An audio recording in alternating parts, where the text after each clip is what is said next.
core foundation, man. Grit. I'm fired up. I'm fired the f*** up, boys. It's pumping right now. It's got my juices pumping, boys.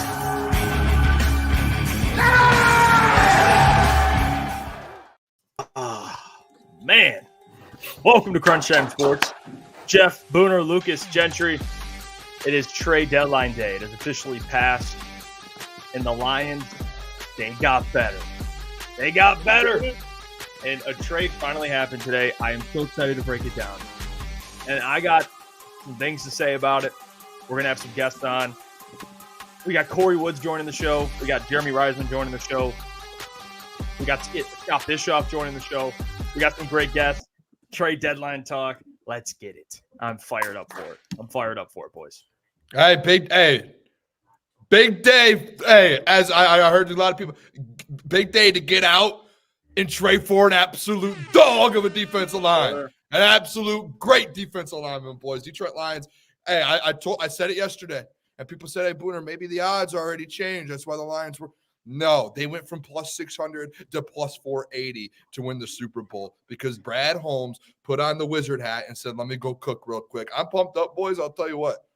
I'm pumped up to talk about it because the Booner Path, we planted some seeds on the Booner Path, and we are on our way to the 1 seed, on our way to the Super Bowl. Klotzy, Lombardi Trophy, we're bringing one to Detroit, huh? Woodward Avenue, we're going to have one, huh? Yeah, you know what they did, Boone? They're getting the roads ready. They're getting the Booner Path. You know, they got some potholes. I voted today. Everybody make sure there's still some time left. Jump if you haven't voted yet, go vote. Very important day, very important. There's 100 different stickers you could pick out of. I don't even know. This one has like an eagle on it. I saw a bald eagle on the golf course the other day. This fucking guy. I know. It's got the attention span. Anyway, go out. Edge to the D, baby. Let's go. Huh? The path is paid for you. Like I said, I was getting a little bit concerned. Like everybody thought it was a lock. I was like, I don't know if it's locked, but it came. What was it? Around early morning, wasn't even in the afternoon. Brad Holmes made it happen. There was even more noise that he was trying to make other moves after it. So Brad Holmes was aggressive at the trade deadline is something that he needed to do, especially when people like me, it's not like he cares about it, but when people like me are watching, we're being very critical of it because in the years past, he was like, okay, Brad, this team, especially last year, like all the Chase Young talk, and even if it wasn't Chase Young, just to get something on the defensive side of the ball because it could have put you to the Super Bowl. Obviously, kind of bit him in the ass. Didn't happen, but he found a way to make it happen this year. And it's not like he just got out and got a Jag, an Arden Key. Like, I really like what Za'Darius Smith can bring to this team, not just about getting after the quarterback, but what he can do against the run as well. Not to mention he's played on both the Vikings and the Packers, so he knows what this division is about. Yeah, trust me. We're going to talk about it today, kind of how it affects who it will benefit the most on the defensive line. We'll get into all that especially with the guests we have today, because like I said, 2 Lions beat writers, a Detroit Lions analyst, Scott Bischoff. So we got a lot of great minds joining the program to kind of help us break it down. I want to get this out of the way first, show you guys. We have 2 announcements. One of them is get your merchandise. Fuck the Packers shirt and hoodie is live. It's been selling like hotcakes. People are loving it. This is the hoodie for obviously the fall winter time. You can get it now. It's available. It's going to be on the shop for beautiful a long time. It is not going anywhere. And it's in a t-shirt version as well. So wanted to again kind of show that off. officialctsports.com. Fuck the Packers. You can get your merch today. That is significant. Love it. All the boys are going to get their own version of it, so we'll be wearing it for the next Packers game. I cannot wait for it. But we also have another announcement I want to make sure we get. Here we go. Talk to the people about, because we had a great time last week in Grand Rapids. The turnout was amazing. The people came through. We watched a big game. Speaking of fuck the Packers, and it was awesome. Real American Beer, Garage Bar and Grill out in Grand Rapids. It was awesome. This week we're at a different location with Real American Beer. We are at Tin Roof in downtown Detroit. Tin Roof will be there for the Sunday night game. You can join us Sunday, 6:00 p.m. Come hang out at Tin Roof. We'll watch the Lions play the Texans on Sunday Night Football.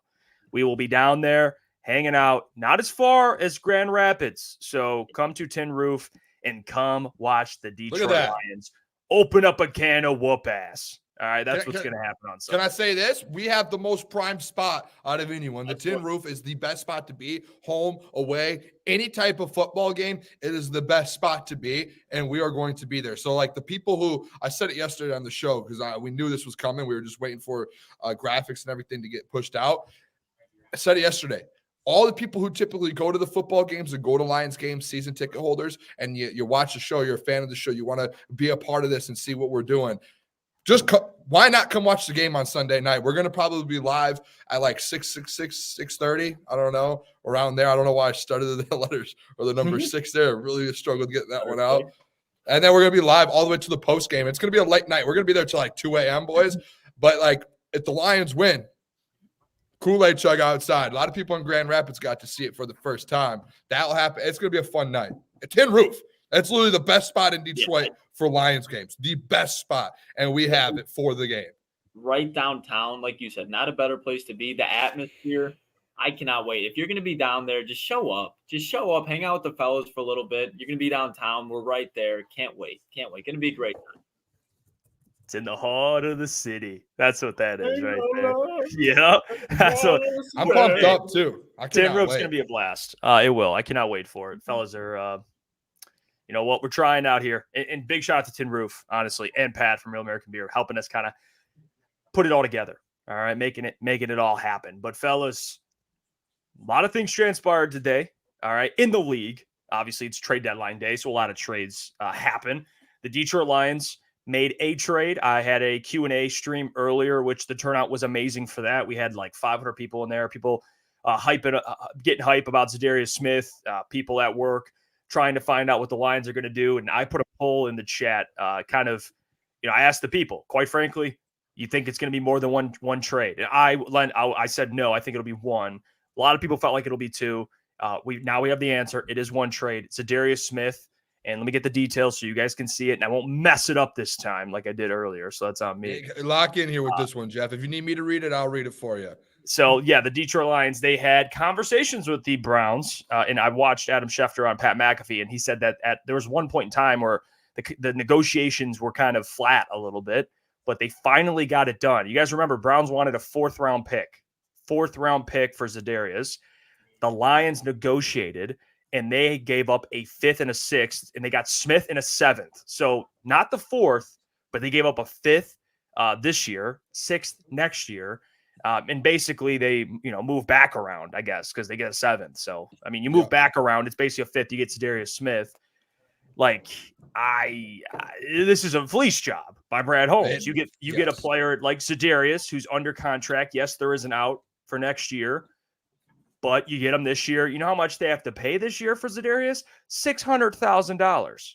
$600,000 for Za'Darius Smith this year. You're paying. And then next year, you have him under contract to play with Aiden Hutchinson. And this is a guy, like you said, Klotz, very familiar with the NFC North. Okay? Very familiar. He's someone that can come in and play right now. It's funny, the Browns haven't had their bye week, and the Lions already had their bye week. So he doesn't get a bye week. He jumps right into the action. 18 games for the man. Potentially, right? No bye week? Yeah. Isn't that how it would work? Yeah, because it's 18 weeks. Yeah, 18 he potentially could play 18 games this year, which is crazy. Built different. Yeah, dude. Built different. I'll tell you what, too. Like, Brad, the reports for the few weeks were they wanted a 4th-round pick and probably a good 4th-round pick. Like, they wanted a really good third-day draft pick. And Brad probably could have given him his 4th round and be like, all right, let's move on and let's take him. They were in negotiations, like Adam Schefter said, for a while. Like, they were going through negotiations for a while, it sounded like. And I'm guessing, at least in my mind, I would think it's probably, and we can talk to some of the, Kory tonight about this, but like, Brad is so good at negotiating that he's probably one of those guys. There's probably a reason why he didn't get a second player. It's like, I'm not budging on anything. Like, this is my price. If you want to come this way, you can. And if you're not getting any other offers from anyone else, and that's on you. You could take the price.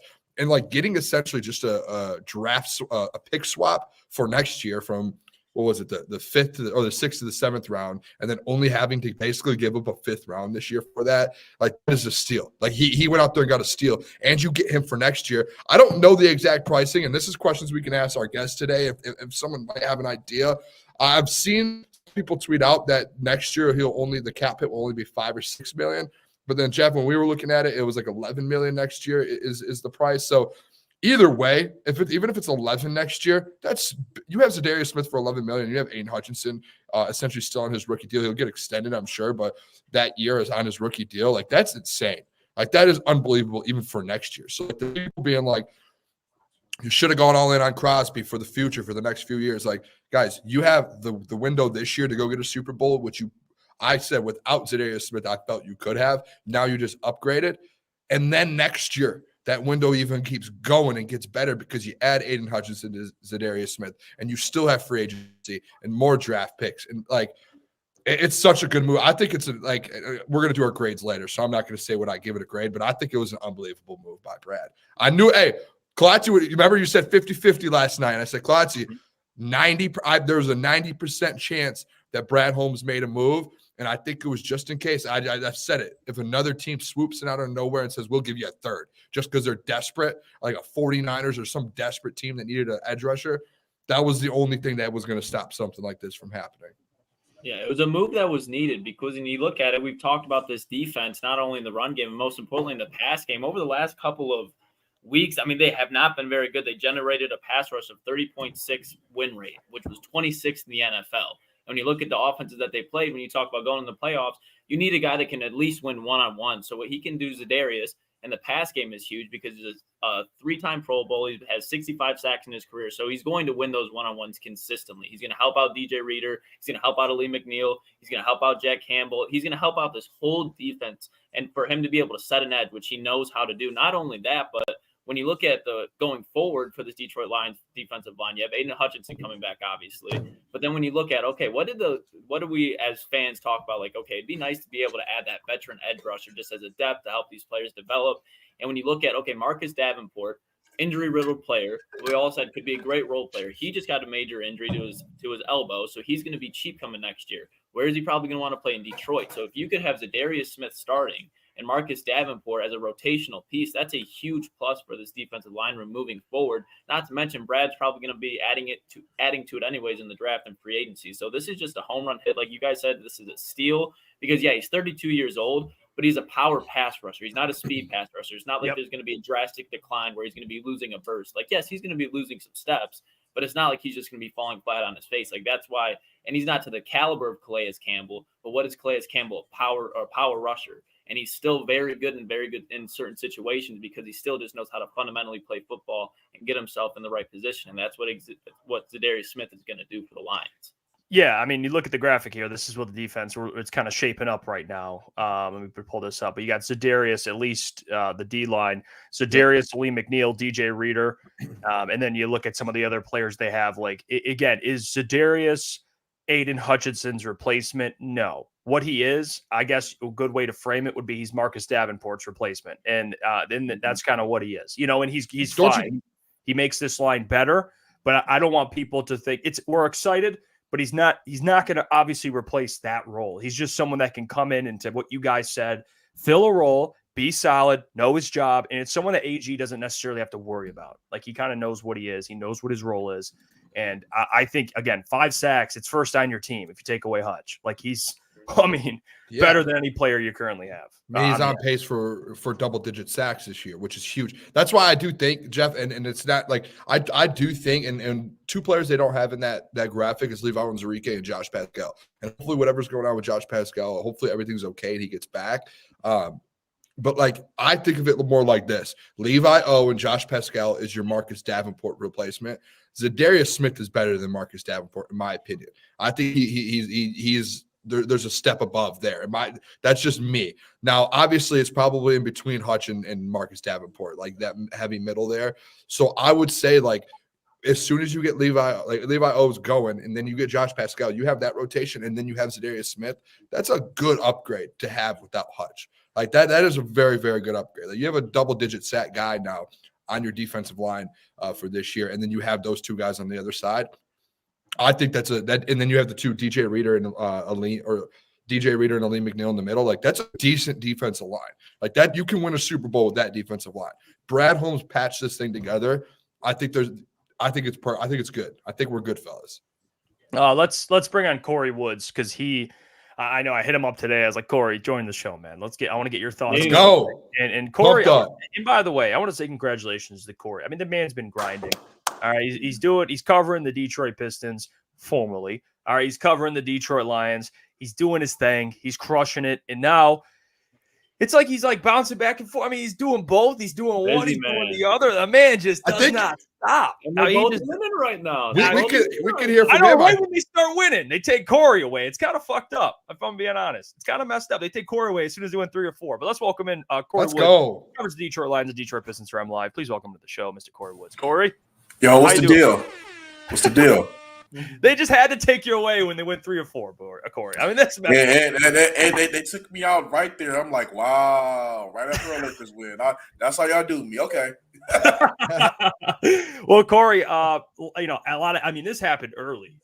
Brad Holmes was not playing any games. We talked about like the initial reports of, Brad talking to the Browns and they wanted a 4th round pick initially. And you saw what kind of Brad got for Za'Darius. And we'll talk more about the other things regarding the Lions, but just to get your thoughts on the trade and what Brad paid for Za'Darius Smith. I mean, not to sound like, your question is dumb because you're not dumb, but I mean, like, really, what did they give up for him? I mean, they gave up, what they gave up was very minimal in the grand scheme of things when you're trying to capitalize on a Super Bowl window, something that has rarely, if ever, been said in the same sentence when you're talking about the Detroit Lions. So Aiden Hutchinson went down. Not just Aiden Hutchinson went down, you also lost Marcus Davenport. You guys, the Lions needed to get some pressure on that line. And I mean, they got a guy that is a 3-time Pro Bowler, 1-time All-Pro. He's had 3 double-digit sack seasons in 3 of the past 6 seasons. And let's be clear, those double-digit sack seasons were when he was playing in the NFC North with the Packers and with the Vikings. That was not alongside This is a guy that was dying to get back in the North and get some revenge on those guys. He was open about a couple of weeks ago about wanting to come here. So you don't get Myles Garrett, you don't get Max Crosby because the draft capital to get those guys would have been too much. But to get a guy that is basically better than what you already have, no disrespect, is better than what you already have at that position that's active. It's a steal. It's a smart move. It's a steal. I don't know how anybody could be mad about it.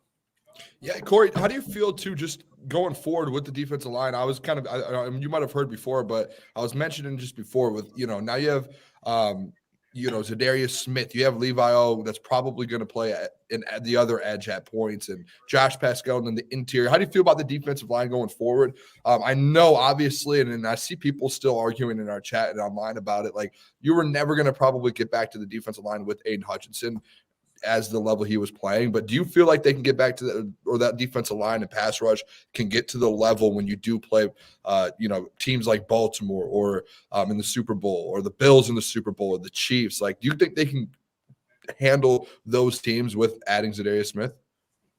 Absolutely, because, you get a guy that has a nose for getting to the quarterback, and then now when you have a guy like Smith that you have to pay that respect to, whether he gets there or not, you still have to the pressure, the attention that he's going to command, it's going to free up some of those other guys to go ahead and get to the quarterback. They did not have a guy that could create the pressure with Hutchinson and with Davenport going out. So I think this is going to be great for their defensive line. And also, too, I know people are saying that, they could have done better. They could have done better. Just let's be real. Could they?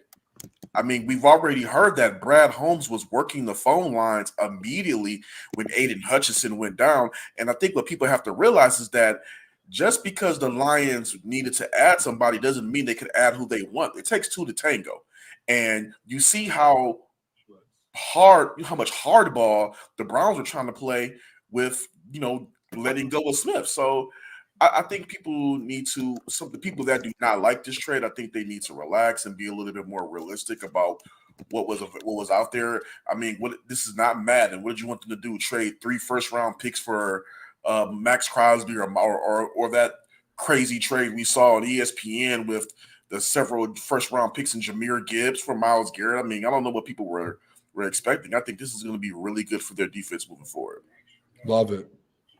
And Kory, when you look at Za'Darius and you look at his skill set, what do you think when he probably we'll see him out there on Sunday night against Houston, but that's not where you're truly going to see his impact when you talk about long term. Where do you think Za'Darius is going to make his impact felt the most, specifically in the pass game or the run game?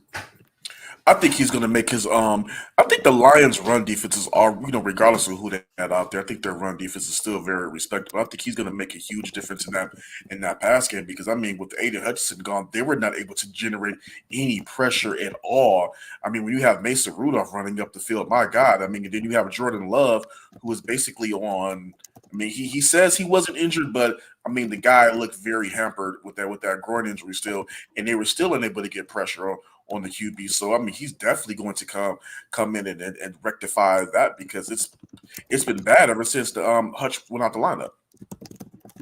Kory, I want to ask you just about the I guess the people mentioning, I had a stream earlier, just kind of talking to the people, and a big consensus was people expected 2 moves today. My big thing is I think he's done. I think it was just Za'Darius Smith. I mean, another player I would have liked would be like an Arden Key, for example. But where are you at with that? Like that conversation, maybe adding another player? You're disappointed? You're not shocked? Where are you at with that? Only making 1 trade. Well, here's the thing about that. They had to make at least 1 trade, and they got the best guy that was available out there. So, I mean, the Lions won the trade for the best available edge rusher without mortgaging their future. So, for one, they got that part right. I believe if they were able to get another trade, that would have been very key. I have not personally heard anything about them trying to make an attempt to get 2 trades, but I believe when they were able to hold on to that 4th rounder and be able to give up the 5th and the 6th, at that point, I thought that put them in position to maybe go ahead and make another impactful move for who I don't know who that would have been. But I think they're holding on to that 4th, maybe like, hey, maybe they're trying to go ahead and make another move. Maybe they could. We'll find out, later on because Brad Holmes is usually very transparent about these type of things. If you ask him if he tried to make something else happen, but again, if they made 2, that would have been great. But the one that they made was for the best edge rusher available in the trade market. I do have a question.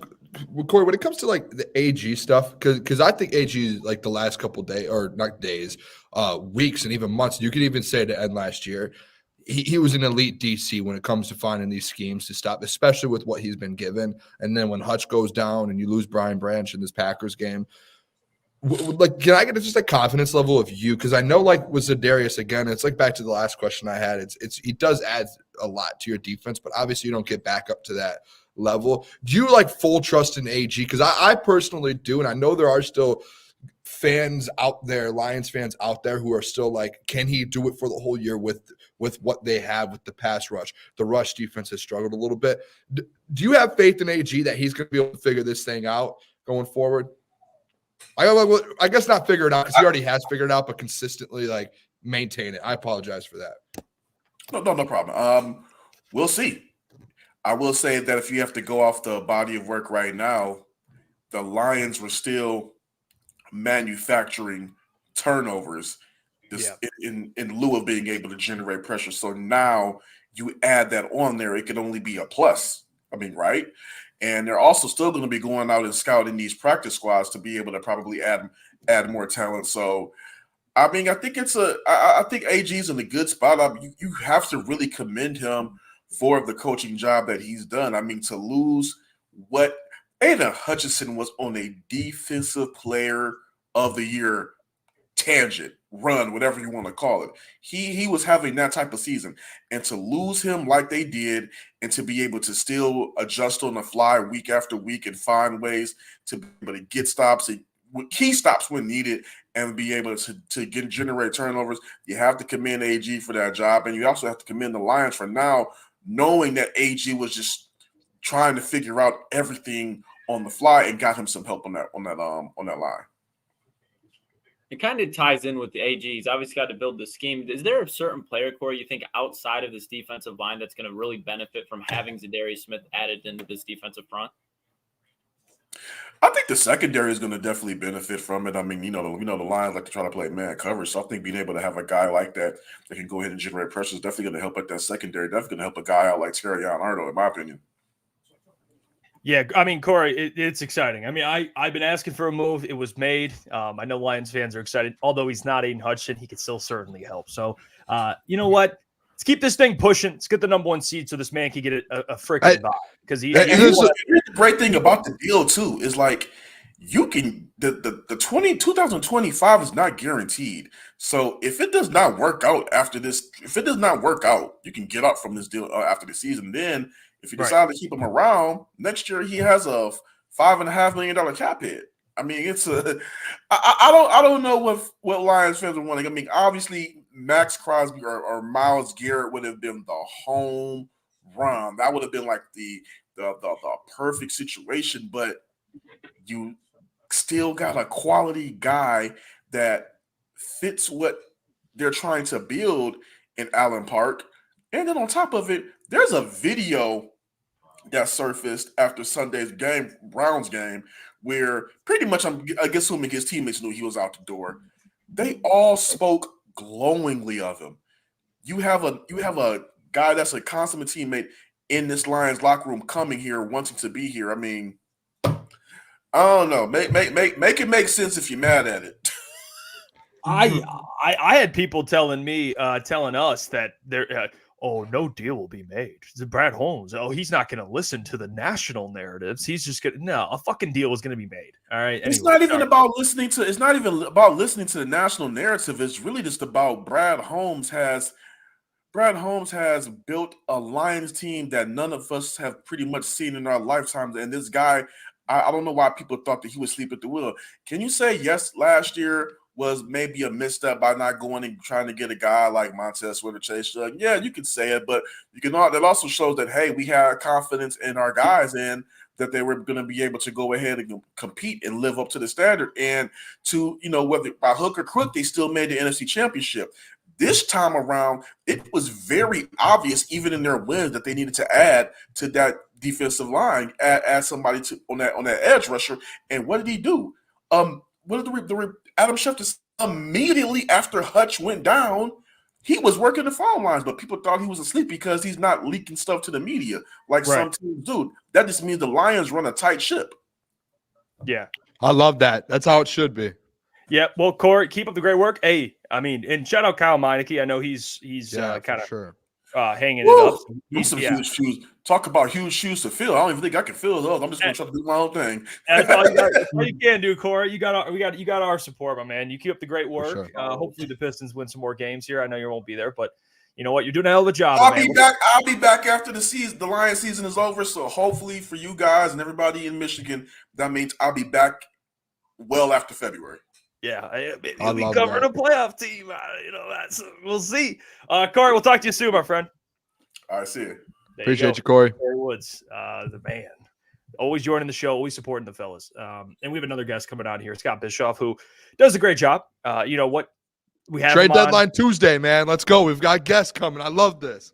Yeah, and Scott, you know what? I love having Scott on. He does, he teaches the boys some football. He likes breaking down the game for the fellas. So please welcome Mr. Scott Bischoff, the man, Detroit Lions, NFL draft analyst for DetroitLionsPodcast.com. Scott Bischoff. Scott, how you doing? I'm doing pretty good. How are you, fellas? You know what? We're hanging in there, Scott. It was an exciting day. Moves being made. Sports is transactional. All right, fans, we like transactions. Free agency, draft, trades. It gets everyone excited. Za'Darius Smith is a freaking Detroit Lion.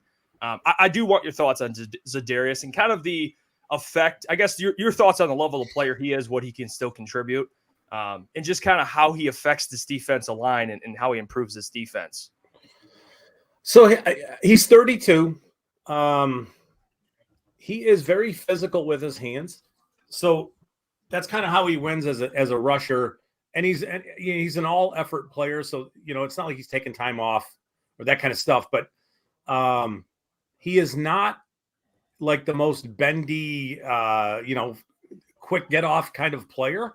but he fits perfectly here. He wins through physicality, keeping himself clean with his hand usage. He's really good there. And then just chasing shit down. So, I think he fits. There's a hole. It's not going to be filled really by anybody. It's, you lose Hutchinson. You're not replacing, you're just not bringing the next guy in to fill those shoes, but he's capable. I think he's more capable than really anybody they have on the roster, at least as to generating pressure. And he's a really good, savvy football player who's been around. So, those kind of things are generally winning formulas. And then when you look at the contract, what the Lions have to pay him, they owe him $605,000 for the rest of the year. That's it. And there's nothing going forward. So if they want to just, make a clean break at the end of the 2024 season, they've essentially, brought on a rental, a much needed rental for a 5th round pick. And then, a swap of picks that might be 20 picks apart in a draft 2 years from now. Who cares? We don't really care about that. Right. So, right. The fact that you're essentially getting this guy for free, that he's still a productive player, a relatively productive player, amongst his contemporaries in the NFL, he's a good player. He's gonna do good things. It's just he's not going to replace Hutchinson. So we got to stop with that whole thing. It's just you can see it, or at least I can see it in my mind. There will be scenarios where he will get pressures and perhaps sacks or that kind of stuff at really important times where you think, I'm so happy they went to get him because that play would not have been made without him. And the Lions are going to play games late into the season that will be won or lost on plays like that. Right. So I think it's a huge move what they've done.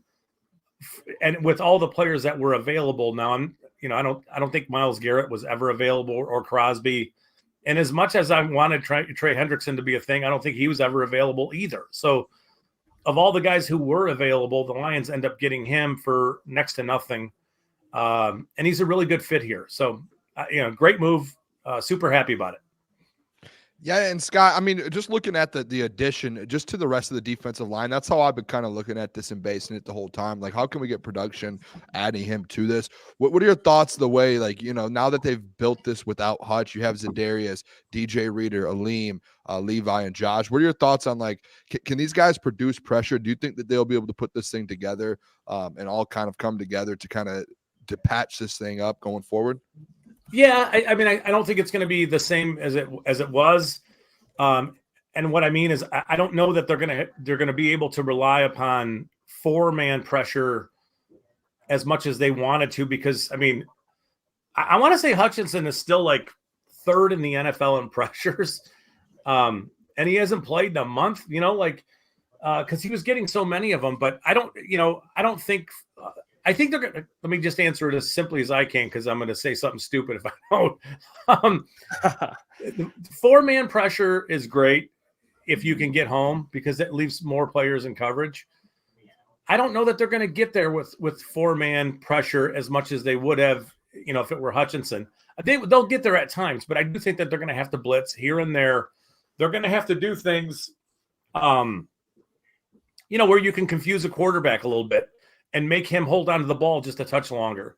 The other thing that helps is that it seems like they're doing a good job in coverage in the secondary, and it's forcing quarterbacks to kind of hold the ball a little longer than if players were running wide open. But I think the difference is that with Hutchinson, you were going to generate pressure with McNeill and Reader and whoever the other edge player was in Hutchinson, and you were going to get pressure pretty regularly. And you'll get some of that with Smith, but I think you're going to have to help him with some blitzing and some other things. But it's a huge step in the right direction to get a guy who can line up and just say, all right, I'm going to beat you around the corner. And at least there's a threat of that, because the last couple of weeks there hasn't been really a threat of that happening.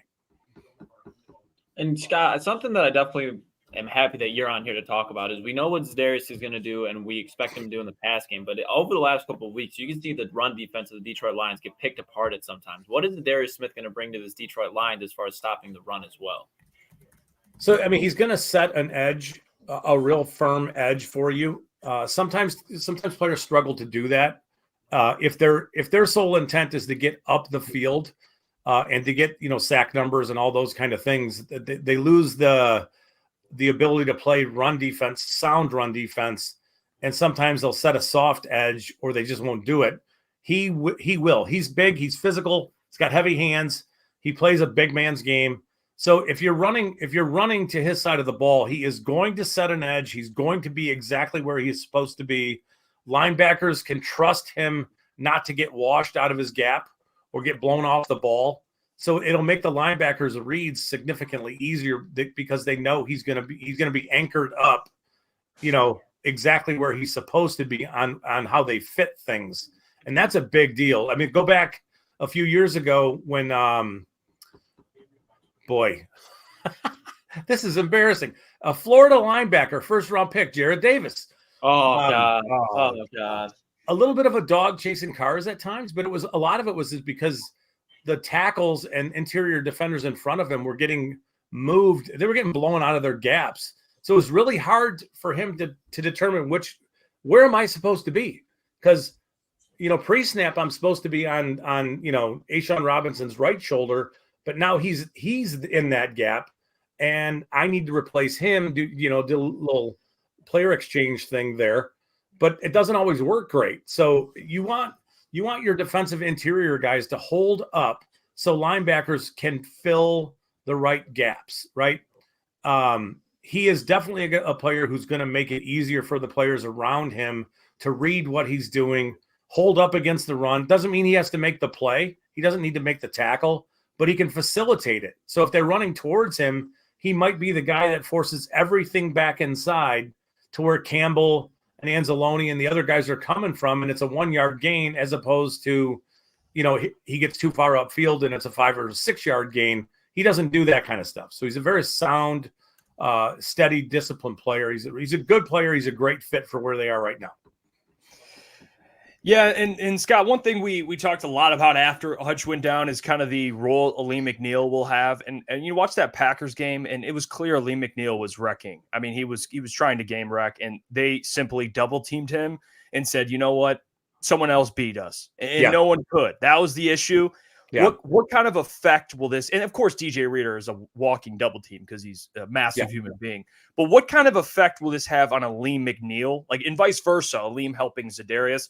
For just Alim McNeill, I know his production, you might not always see it on the stat sheet, but you could tell he's trying to get home. But what kind of impact will this have on Alim? It may free him up because they're not going to be able to they're not going to. I mean, if you think about it right now, as tackles and guards go, and if the tackle has no concerns about getting beat around the corner by anybody, he's going to help the guard, right, with the double team. Tackles are going to have to honor Za'Darius Smith. So it's not going to be quite so easy for them to try to double a player like McNeill. So my guess is he gets opened up a touch simply because he's going to have a little more room to operate and less bodies to have to go through. Za'Darius Smith is still capable of making plays. So he needs to be honored. Tackles they're going to pay attention. They're going to have to prepare for him. He will run through them. He's physical enough to do it. He can turn the corner on them. He's relentless. He can do all those things.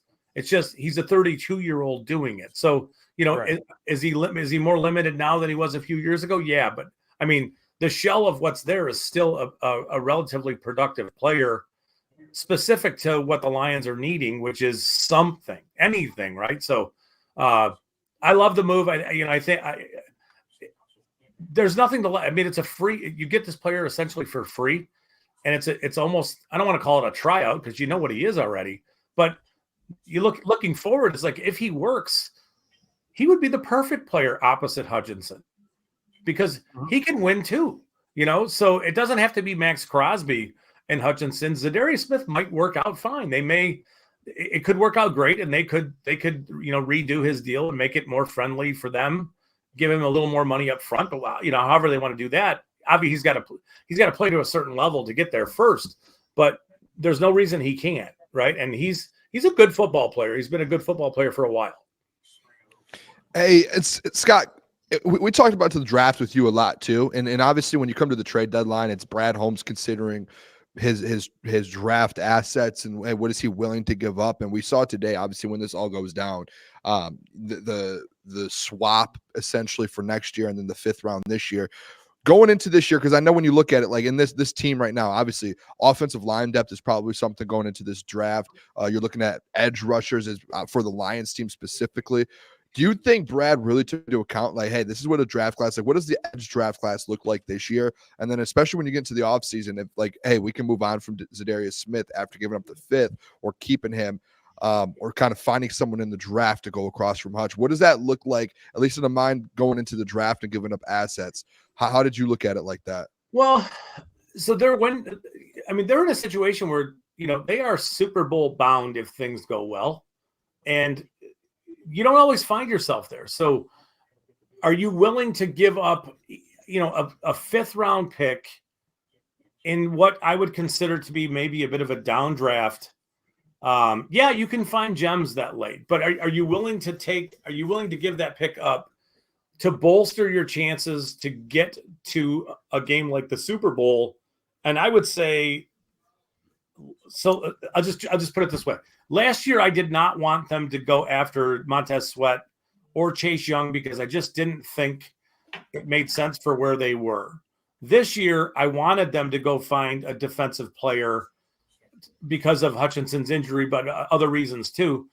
I think Za'Darius Smith is a better player than Chase Young was last year, and we all know how that went. Like people got upset that Holmes didn't go get Chase Young, and he went missing in the Super Bowl. I mean, he did. Stunner. I'm flabbergasted by that. And then the 49ers don't re-sign him, so they gave up whatever they gave up. I think it was a 3rd. And he's gone super fast. He doesn't really help them all that much. Za'Darius Smith is a better football player. He doesn't have the pop of, athletically like Young does, but he's a better football player. So I would rather want, Smith over Young, regardless of what you have to, give up to get him. And yeah, you're going to lose a little draft capital, but I don't think it matters at all in terms of this team is chasing a Super Bowl. They're right now, I think it's them and the Chiefs. And I think they'd be pretty much, it would be a pretty even game if it were played, on a neutral field. So I can't imagine them really worrying too much about that 5th round pick. And as far as a 6th round, 7th round swap in the future, I know there are going to be compensatory picks there, but the Lions are going to have one of the latest normal 6th round picks. And the Browns are likely going to have a very early 7th round pick. So those picks might be, 15 picks apart. I don't think that matters much either. So, that's why I'm just looking at it as a bit of a no-brainer. Like this is smart stuff that they're doing. And I think we see very quickly Sunday how it pans out. And Scott, when you look at this defensive line, you talked about the Super Bowl. Where's your confidence level when you look at the quarterbacks that they're going to be facing in the playoffs? Because yes, the defense and the defensive line has looked good through the stretch of games. But when you look at the quarterbacks that they've been playing, not the most elite quarterbacks, when they get into the playoffs, especially if they make it to the Super Bowl, you're going to be playing a Patrick Mahomes, Lamar Jackson, Josh Allen, who they're going to be facing soon. What's your confidence level in this defensive line being able to create enough pressure, sacks, etc., to win that game? I think just in a vacuum, as far as just the defensive line goes, I'm not super confident about it. But if you put it together and you say, we look at how well the secondary looks to be playing in coverage, and in some ways forcing quarterbacks to hold the ball a little longer than they want to, that's a way to get pressure, right? So then the defensive line can become a problem. They can harass a little bit.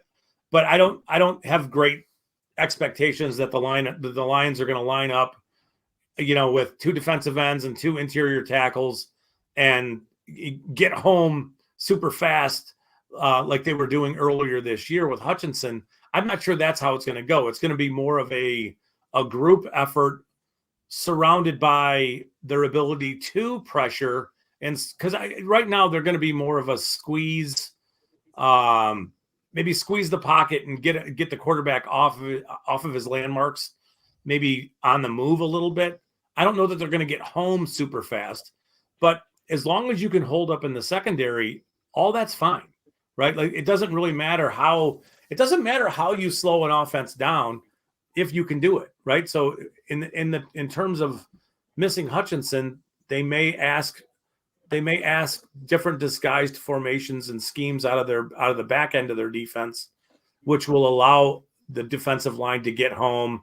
And then you're going to have some blitzes here or there, and if they get home, it even makes it better. But it's a collective where earlier this season it was the defensive line was dominant, and nobody could really stop them. They just couldn't. So with that changing, it has to be more of a collective thing, which is going to go to scheme and how they draw up, how they want to play leverage and, man as opposed to zone at times, where they want to blitz from, all those different things. Well, Scott, we appreciate you coming on here with the fellas, talking some ball with us. You guys can check out Scott Bischoff _Scott on X, Detroit Lions and NFL draft analyst for DetroitLionsPodcast.com. Scott, we'll talk to you very soon, my friend. We appreciate you. Thanks for having me on, guys. I appreciate it. Appreciate it, Scott. Always welcome. You guys, Scott Bischoff helping, educate the boys. That's what he does. I love great knowledge, man. Yeah, I love having Scott on. He is the man. We'll have Jeremy Reisman on at 9:00. So those who are listening, that'll be great as well. I mean, Kory, Scott, Jeremy, 3 great guests. I want to bring up something real quick, and in this, you know what? It's not his fault. It's really not his fault. This man's pulling receipts out. I got to bring up receipts because to be fair, we get receipts brought up on us all the time because we're live every day. It's a fair game. And this person I do respect. It's not personal, and I may be using him as an example, maybe a poster child, whatever it is.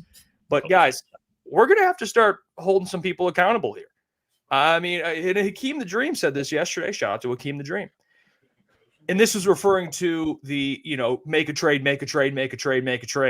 All right, and that people are talking about making a trade. And Hakeem the Dream said. And I think Weezy said that, people are going to be disappointed, or he was referring to people asking for a trade. And Hakeem the Dream said, not asking, they're begging. Following a weak national narrative, Holmes is too smart to follow. Oh, man. Well, Hakeem the Dream, Holmes followed it. All right. Oh, and he made a trade. And he traded for Za'Darius Smith. So where's that energy, Hakeem? Well, I keep that same energy. All right. Not saying Brad listened to the national narrative, but even Brad knew they needed to make a trade. So anyone out there that's been yapping about the Lions not making a trade, you better speak up today. All right. This isn't just about the people that have been asking for a trade. This is about the people that thought they wouldn't make a trade. Or, these people are going to be so disappointed when Brad doesn't make a trade. Brad made a fucking trade. All right. So clearly he was with us. All right. Brad knew it just as much as we did. So for the people that thought they were sticking up for Brad, he wasn't even on your side. So, all right. I just want to say, keep that same energy. Maybe I was throwing at Hakeem the Dream, but this is for a lot of people. I saw it on Twitter or X. I saw it on Instagram. I've been seeing it all over the place in Detroit. These people, it's like, again, rightfully so, but defending, Brad Holmes. But this wasn't even about Brad Holmes. Like, people thought that since people were asking for a trade, it's like, oh, you don't trust Brad Holmes. No, like, we do. And we want to make the team better. So Brad Holmes did. So I'm happy. I am so happy. Hakeem the Dream, it's nothing personal. But when you say things like that in this chat, I see them. And I'm going to pull them. Because I saw that yesterday. So Brad Holmes knew it just as much as we did, fellas, that a trade needed to be made. And he went out and got it done. All right, got it done. Wanted to bring that up. I said it a couple times. He's keeping the Carfax reports, man. Remember that commercial growing up? That's crazy. Dude. By the way, you thought I was done. We've got more? Hold on. And this is the comment that he was responding to. Weezy D, I'm calling you out. Top Weezy D, no! And people are asking for trades? Weezy D, I love you. Oh, no. I love you. People are asking for trades. Brad Holmes was asking for a trade. Yeah. And he got it. So, again, trades needed to happen. Okay? Trades needed to happen. We admit when we're wrong because we for 2 hours a day, we give opinions. All right? Yep. And A lot of them, they don't hit. Some of them do. But this whole like trying to, these people are going to be surprised when no trade's made. A trade was made. All right. So keep that energy. Keep that same energy. And I am excited. I am ecstatic. And by the way, I tweeted out that Za'Darius Smith was a lock. Didn't have inside information. But it just made so much sense. Like anyone could see this coming. Anyone could see a trade coming. I mean, Brad and Kory put it so well. And I'm going to ask Jeremy about this, kind of his insight to when Brad was really started looking. But it seemed to be right after Hutch went down. So, like, for people that didn't think, like, it's been happening. You know, like, Brad's been making phone calls. He's been aggressive. It seems like this was all a part of the plan. There was never a doubt that they were going to get somebody. That's what it seems like to me, boys.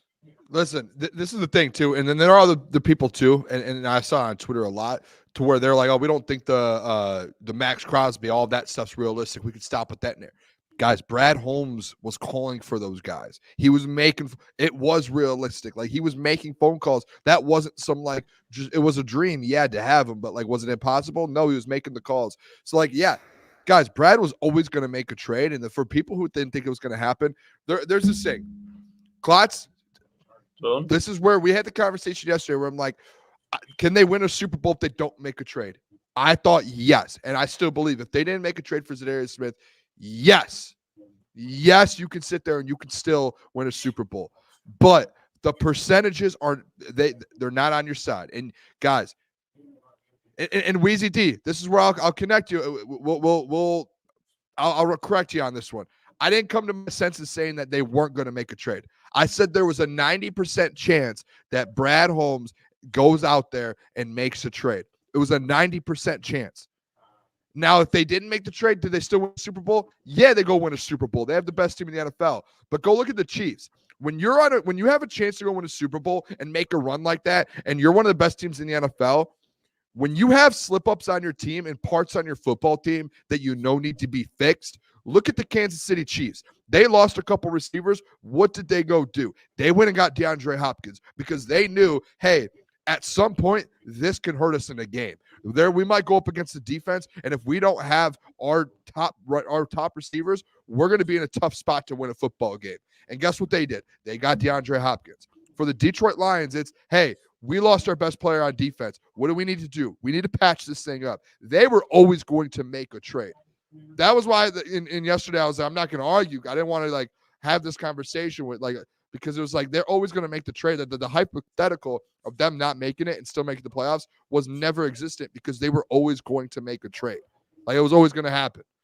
And now your percentages, guys, I've said it a million times. They go from plus 600 yesterday to this morning when the trade happens to plus 480 to win the Super Bowl. That's a big jump. That's not a little jump. You're right there now with Kansas City as a favorite to win the Super Bowl. You're plus 50. They're plus 400. You're plus 450. That's it. That's what separates you to be the favorite to win the Super Bowl. And that the Chiefs would have lost yesterday, I bet you were the favorites this morning after the trade. So, listen, Brad was always going to make a move. There was never a world where Brad Holmes wasn't going to make a move. The man instantly, the reports came out instantly today that he was making calls as soon as Aiden Hutchinson went down. And as soon as I heard he made calls for Max Crosby, that should have told you right away. If you know ball, that should have told you right away he's going to make a move. If he's calling for Max Crosby, he's going to find someone. Yeah, a move, like we've said, it needed to be made. If you look at the Washington Commanders trading for Marshawn Lattimore and the Detroit Lions don't make a move, I would have been furious because the Washington Commanders have a rookie quarterback and their window is opening, but it is not open like the Detroit Lions. And Brad Holmes, Dan Campbell, they said, even in years prior, 2024 is the year. So all this anticipation, all of us saying Brad Holmes, it's time to make those win-now moves, and he finally did it. If they didn't do that, Booner, we agree that the Lions could still have won a Super Bowl, but we disagree in the percentage chances. I think it's a way less chance than you do. Still would have had a chance, but I just don't think that defensive line would have been able to compete with elite offenses and elite offensive minds in certain situations. Now that they do that, Za'Darius Smith is a guy that even before he was playing in the division was playing in Baltimore, winning playoff games with elite defense around him. So he's going to bring a lot of different traits because he's seen a lot of different looks from a lot of different types of players. In the playoffs, when teams like to run, get physical, Za'Darius Smith is the prototype edge you want to have, especially the fact that he's a veteran because he's not going to be making those dumb offside calls. dumb hands of the face calls. Like, he's not going to be drawing a lot of penalties. Not only that, he's a very healthy player. Like, I understand he got banged up a little bit last year, but you look at the years prior, throughout his career, he's been pretty much healthy. And when he's healthy, he's producing. So Za'Darius Smith, that I think for this year, and we said like next year, he's going to be a really good player for this team if they decide to keep him around. And I think he's going to be a perfect culture fit. Like, he's not going to have any off-field distraction whatsoever. He's just going to go into Allen Park, go into Ford Field, and put in fucking work. And that's what you're trading for him to do. Yeah. Well said. Well said, Klotzy.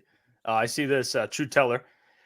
He said Chiefs added multiple players to the deadline. They didn't wait until the very last day. And I want to give some context to True Teller. He was talking about earlier that they didn't just lose Hutch. They lost Davenport. So he was talking about just like making one trade. I feel, and I do want to get into that conversation. Maybe we don't have enough time right now before Jeremy joins, but maybe after. Just like, should Brad have made one more trade? Should he have added one more player? And maybe not because again, like Kory put it, you got the best available edge.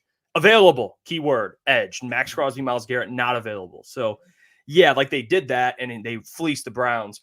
You know, should they have made another move? Like the Chiefs, you got to look at it from the Chiefs' perspective. Like they lost Rashee Rice, their number one wide receiver. They added DeAndre Hopkins. So it was a great ad. He balled out on Monday.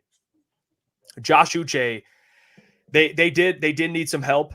And he didn't do much, on Monday. But they were still trying to get Marshawn Lattimore, like the Chiefs were adding. Like the Chiefs were trying to add more players, and they weren't able to do that.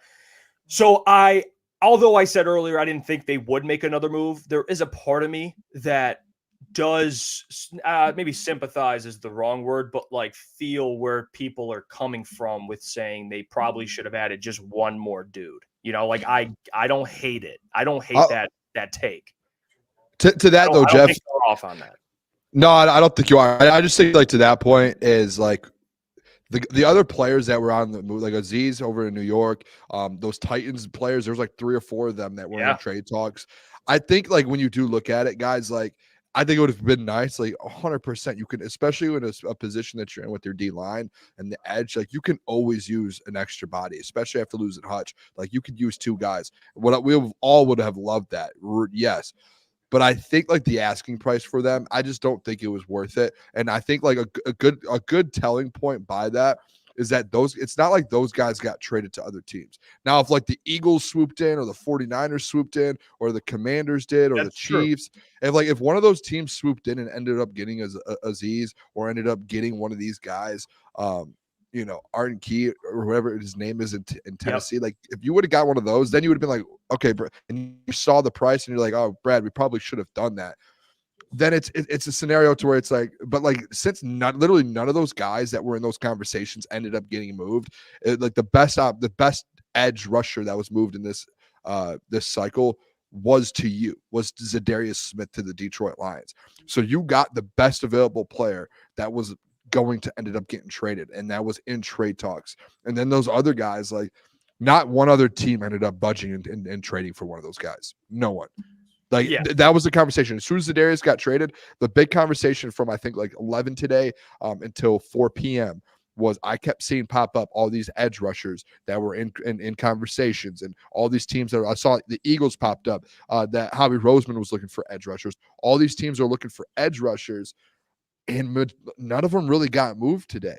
So I don't think it's a situation really. Why didn't Brad go get a second one? It was no one ended up trading for one of those guys. And I think it was because the asking price was up here. And I think when you look at it, you're going to still have an opportunity to go win a Super Bowl with Za'Darius Smith, and your percentage got that much better. And so going out there and adding a second one and having to give up $1 million assets that I'm sure they were all asking for probably just did not make sense.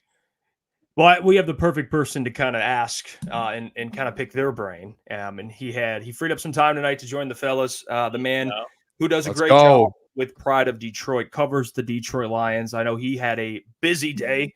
Honestly, he's probably been on edge the last couple of days because you just never know when Brad's going to make a move. And we certainly can relate to that now that we're starting to do more content. But please welcome to the show, Mr. Jeremy Reisman. Jeremy, hold on, let's get him in here. How you doing, my man? What's up, fellas? How's it going? You know what, Jeremy? It's been a great day. It's been a great day. We've been talking a lot about the trade deadline, and finally it's here, so we can kind of get past it. I do just want to get your initial thoughts on the trade itself, what Brad paid for it for Za'Darius, and we understand that now looking at the edges that were moved, Brad got the best available guy. I know we're in that. I mean, we're talking about Myles Garrett. We're shooting for the moon here. I mean, we're talking Myles Garrett, Max Crosby, and then you start to kind of come back down to earth, and you're like, okay, it's probably realistically Za'Darius Smith. Your thoughts on the trade that occurred today? Yeah, I mean, I think in general, it always made the most sense. I think you saw basically every beat writer kind of converge under Za'Darius Smith's name for a reason, right? Right. When you're looking for these trade deadline moves, you're looking for someone on a relatively cheap contract, someone maybe even on an expiring contract, someone that can be had for a day 2, day 3 pick, and someone that fits what you want. And one thing we know about the Lions and their player acquisition, particularly when it comes to players outside of the organization already in the NFL, is they're really picky, right? It has to fit their culture. It has to fit their scheme. It has to fit their, it has to be a Dan Campbell guy. And it was very clear doing kind of cursory research after the Aiden Hutchinson injury that Za'Darius Smith checked all those boxes, right? He's a former team captain. He's a guy that doesn't give up on plays. He's a guy that's a very physical pass rusher that can crush the pocket, that isn't going to always lose pass containment. And so it made a ton of sense. I thought the price they paid, particularly with all the reports out there that Cleveland was trying to squeeze a 4th round pick out of someone, they basically gave them a 5th round pick. And if what we think is going to happen this season is going to happen with the Lions, it's a pretty bad 5th round pick, right? It's going to be towards the end of that round. So I think you have to be happy with the trade compensation. You have to be happy with the salary cap impact, which is basically negligible this year. And you have to be kind of ecstatic about the scheme fit because he does exactly what they want. Hey, Jeremy. Hey, it's good seeing you, Jeremy. The stash looks good. I love it. I do want to bring up, and I'm sure you heard a little bit. We were kind of having the conversation before. It's just the second move that all of the fans wanted Dan or Brad to make. Did you think there was conversations going on about a second move, and was Brad in there kind of looking around to see some of these guys from New York to Tennessee? What are your thoughts on that? And since he didn't make that move, pretty comfortable with what you have now going forward to win a Super Bowl with that D line? Yeah, I mean, I saw some of the rumors out there, and I don't have any necessarily inside sources to say that they were true or they were untrue, but I always found a second move to be pretty unlikely given how much Brad Holmes has generally valued his draft picks, given, as you guys were mentioned, like not a lot of guys were out there moving. And so obviously the asking price was high for some of these guys. Particularly it seems like Ojulari was a guy that the Giants were just asking too much money for. And obviously he doesn't end up anywhere, which is probably beneficial to the Lions too, because there were some other teams that it seemed like were interested in acquiring him, particularly in the NFC. So the Lions kind of win out that he's not on a contender for the rest of the year. Right. But yeah, I just think in general, you don't see a lot of multiple moves, particularly at one position at the trade deadline. I think part of that is because the Lions want to see what they have. They very much are a develop within type of team. So if you bring in another guy, what does that mean for Josh Pascal's development? If you bring in another guy, what does that mean for Mekhi Wingo? What does that mean for, if you wanted to get maybe an outside linebacker, what does that mean for Trevor Nowaski's development? We know that they like to develop from within, and you're taking away from snaps from those guys that they believe in. They believe in Josh Pascal. They believe in, a bunch of those guys that are still young and they still want to get snaps in on a week-to-week basis. So I'm not surprised that they didn't get a second deal done. Could they use more help on the edge? Yeah, of course. I think most teams could, but to me, it wasn't such a glaring need that they needed to dispose of more day 3 picks when, they're not necessarily running low on picks at all. They obviously don't have a 3rd round pick and now you don't have a 5th round pick, but I think in general, they're in an okay spot with their. I mean, the thing is, let's look at the overall roster too. Let's talk about how the secondary is playing out of their mind. Let's talk about how the offense should be able to outscore most teams every week. You don't necessarily have to push all your chips in when basically the rest of your team is kind of running as it is. And when you talk about this team, and appreciate you joining, Jeremy, how long do you think it is till do you think we see Za'Darius out there this Sunday? And even if we don't, how long do you think it's so like Za'Darius gets a full workload and he's 100% ready to go for this defense? Honestly, I think he plays this week. We asked Dan Campbell maybe a couple of weeks ago, is edge one of those positions where you can just kind of plug and play? And he said, yeah, I mean, if we're going to get involved in the trade market, that's kind of going to be the point, is that we want this guy to come in and fill a role for us right away. And Za'Darius Smith is, he's 32. He's been around the block. There aren't going to be a lot of defensive schemes that he doesn't know or terminology that he doesn't know. I think that's like the biggest hoop is the terminology point, so that he can communicate with his teammates out there on the field. And so maybe there's a little bit of a learning curve there, but the Lions could use the help right away. I think they've got a particularly nice matchup going up against a not so good Texans offensive line this week, where his help would very much be warranted and helpful. So I wouldn't be surprised if he plays right away. Now, one of the kind of interesting factors here is the Browns had a bye week in week 10, this upcoming week. And so if he was kind of banking on kicking his feet up, he's got another thing coming, it looks like. So we'll see if he's physically and mentally ready. But I think the Lions make this move with the expectation that they're going to get some immediate contributions out of him. Maybe not a full workload on this Sunday, but I would be surprised if he doesn't play at least 15 to 20 snaps. Yeah. And I think people, when they look at Za'Darius, it provides some hope. You lose Aiden Hutchinson. I think a fair expectation would be Za'Darius, fills the void of Davenport, but better, or he fills some of what Aiden did. What's kind of your expectation? You get Za'Darius now to help out. Obviously, Alim, it'll free him up a little bit. But so you lose Davenport, you lose Aiden. You get Za'Darius. Do you kind of look at like Za'Darius filling some of what Aiden did, and then you kind of got Josh and Levi to kind of make up for Davenport? Booner kind of pointed that earlier. What's kind of your thoughts on how the production will be, salvaged a little bit here? How is it going to be shared amongst the guys? It's a good question. I do kind of compare his game and maybe his role a lot to Marcus Davenport. And obviously you're still like leaving a big Aiden Hutchinson sized hole in your roster if you just get, Davenport back, so to speak. But I think you're probably going to see a lot of Pascal once he's ready to go on the other side. And then the kind of domino effect there is that you get Levi Onwuzurike back on the inside, where I think he's a little bit more strong. And so it'll be a little bit of a pick your poison situation, and offenses will play it differently, and the Lions will be able to adjust how they want, right? Because they know how the offense is going to line up. They can see where the tight ends are, and if they want Za'Darius Smith free of the tight end on the weak side of the formation, then they'll throw him out there. He's capable of playing both sides, even though he's maybe a little bit more comfortable on the left. And then I think you saw in last week's game just how impactful Alim McNeill can be. And at times you're going to have to double Alim McNeill. At times, if you're going to run the ball, probably going to want to double DJ Reader. And that's kind of the understated point of this whole acquisition, is that you also are getting a pretty good run defender in Za'Darius Smith. And if you've seen the Lions play in the past 3-4 weeks, they haven't been a great run defense team like we've been used to seeing. So now you probably get a much freer Za'Darius Smith, maybe than he even was in Cleveland. Like, they had a really good defensive line, but when it came to defending the run, I would say the Lions have a much better interior defensive line than the Browns do, which could lead to Za'Darius Smith having an even bigger impact in the run game than he did in Cleveland. That's a great point, actually. I love that, Jeremy. All right, this is still defensive, and I know this is Za'Darius Smith stuff.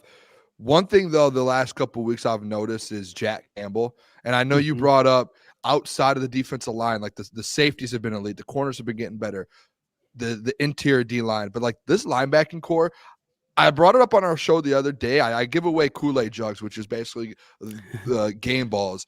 And I gave it to Jack Campbell. And it feels like he's starting to take that turn to where he's becoming one of the better linebackers, not just on the team, but in, like, the NFL. What is the kind of, you're in the building quite a bit. What is the kind of outlook of the Jack Campbell situation? Because Anzo obviously is like the captain of that defense, but Jack's starting to take that step to where it's like he might be able to end up being better than Alex Anzalone. And it's because of his skill and everything that he can just do and his size. What is that outlook, and how does that work with the defense, and how are they going to go forward with Anzo, with Jack Campbell? Yeah, I mean, it'll be interesting to think about what they do with Alex Anzalone when his contract is up. I think it's not this upcoming offseason, but the next one. But I think you are starting to see already, like, even a leadership shift, right? And I think just to a kind of salient moment from the Packers game, just a couple days ago, where you see Amik Robertson get a third down stop and get all in the Packers receiver's face. And who is the guy that pulls him off to make sure he doesn't get a penalty?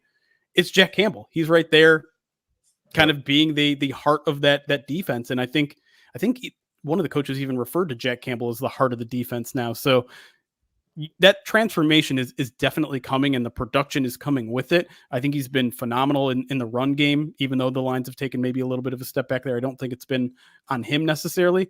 I think the step he still has to make is as a coverage guy. And that was, that's always the toughest thing, the thing that comes last for an NFL linebacker, because the speed's different, because the eye candy is a little bit different. There's so many ways that the offense likes to manipulate linebackers in particular that we don't necessarily see as much in college. But the one thing that Dan Campbell talked about this week with Jack Campbell is just, you sometimes forget he's such a young player because he's so locked in, because he's starting to understand things on an elite level, because he plays so much faster than he even did last year. So the development is still happening, but yes, I think we have seen a year or two jump from him. And I do think we're starting to see him kind of take over the middle of that defense in a way that is very much, I think, going to lead to him being a captain, if not next year, then the year after that. I love that. When you look at that, Jack Campbell is definitely a long-term option with the Detroit Lions. And Za'Darius Smith, he's not a long-term, but you look into the future, he can be hanging around next year. What do you think that means? Because when you look at, we already kind of compared him and Marcus Davenport. I think as an overall player, and especially when you look at injuries, Za'Darius Smith is the better player there. What do you think the likelihood that he stays around? Do you still think that they would plan to bring Marcus Davenport back as a rotational player if everything goes good with Za'Darius Smith this season? Yeah, it's hard to say. Like financially, it's a relatively easy decision. He's only got, I think, an 11 million cap hit left, and that would even be split between 2025 and 2026. Even though he's not under contract in 2026, they're using kind of void years there in Cleveland that the Lions inherit. That will make sure that he's just going to be about a 5 million cap hit next year if the Lions decide to keep him, which is very workable considering there's still some guys that they're probably going to want to extend next year. They're going to need some cap space for free agency in the draft. It's doable there. I don't. The other things to consider is whether Za'Darius Smith is going to want to play on a cheap contract like that, or want to restructure it, or want an extension. He's kind of had a couple of contract disputes in the past and want his worth. So I wouldn't say that 2025 year is guaranteed for him.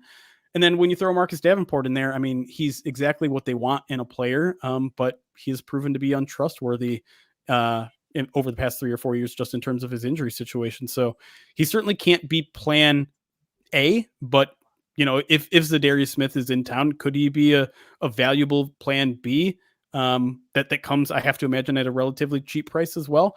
Sure. But at some point, you're going to want to also plan for the long-term future. And maybe that's Josh Paschal. Maybe Paschal is more of a rotational guy as well. But I wouldn't be surprised to see the Lions kind of get involved in the draft to add to their edge room too. I know we're getting a little too far down the line. But never too early, Jeremy. That's right. But those are decisions that, or at least conversations that are probably happening in the front office right now, right? Is, okay, are we going to keep Za'Darius Smith for another year? Are we going to look into bringing Marcus Davenport back? Like, that is general managing is a full-time job, a year-round job. So those conversations are definitely being had, but obviously you have to see how the fit works with Za'Darius Smith. You have to see how well Josh Paschal plays down the stretch here, and maybe he is your guy. But I think it's certainly possible to bring all those guys back, but there's so much to kind of play out here over the last 9 weeks of the season and the playoffs to really make a definitive decision yet. Yeah, great insight, Jeremy. Hey, and by the way, I'm glad we have you, Jeremy, because Kyle, he's hanging it up, unfortunately, and he's been doing some great work. You better be around for a lot longer. All right, Jeremy? Let's go. You're not going nowhere, Jeremy. We need you. That. Keep up the great work, my friend. We'll talk to you soon. What's up, Booner? I just want to ask one more question. Something Yeah. that's been talked about this week is the Lions, obviously 7-1. Everyone's like, where's the next loss? What do you think the finishing record is? I'm interested. I should have asked Kory too. I'm interested to know the finishing record. Man, it's a good question, because I think I had them at 12-5 at the beginning of the season, and I definitely would bump that prediction up at this point. It's not an easy schedule, right? And I think at some point they're probably going to drop a divisional game just because those games are extremely hard. I know they just beat the two best teams in the division on the road, but I think it's just hard to win both those games in a season because Now they have tape on you, and both teams kind of adjust in that second game. So I'll say they drop one of the division games and then probably one of the games to either the Bills or the 49ers. But other than that, if I had to adjust my prediction right now, it sounds crazy to say it out loud, but 14-3 is what I'd go with right now. Ooh, 14. okay. I love that number. I love that number. Number 1 seed, you getting that bye. At least, hey, Za'Darius will get a bye at least somewhere. There you go. He gets and maybe we sit him in week 18. Those are his 2 bye weeks. There you go. Oh, that's smart. Yeah. There you go. That. All right, Jeremy, we'll talk to you soon. Keep up the great work. All right, sounds good.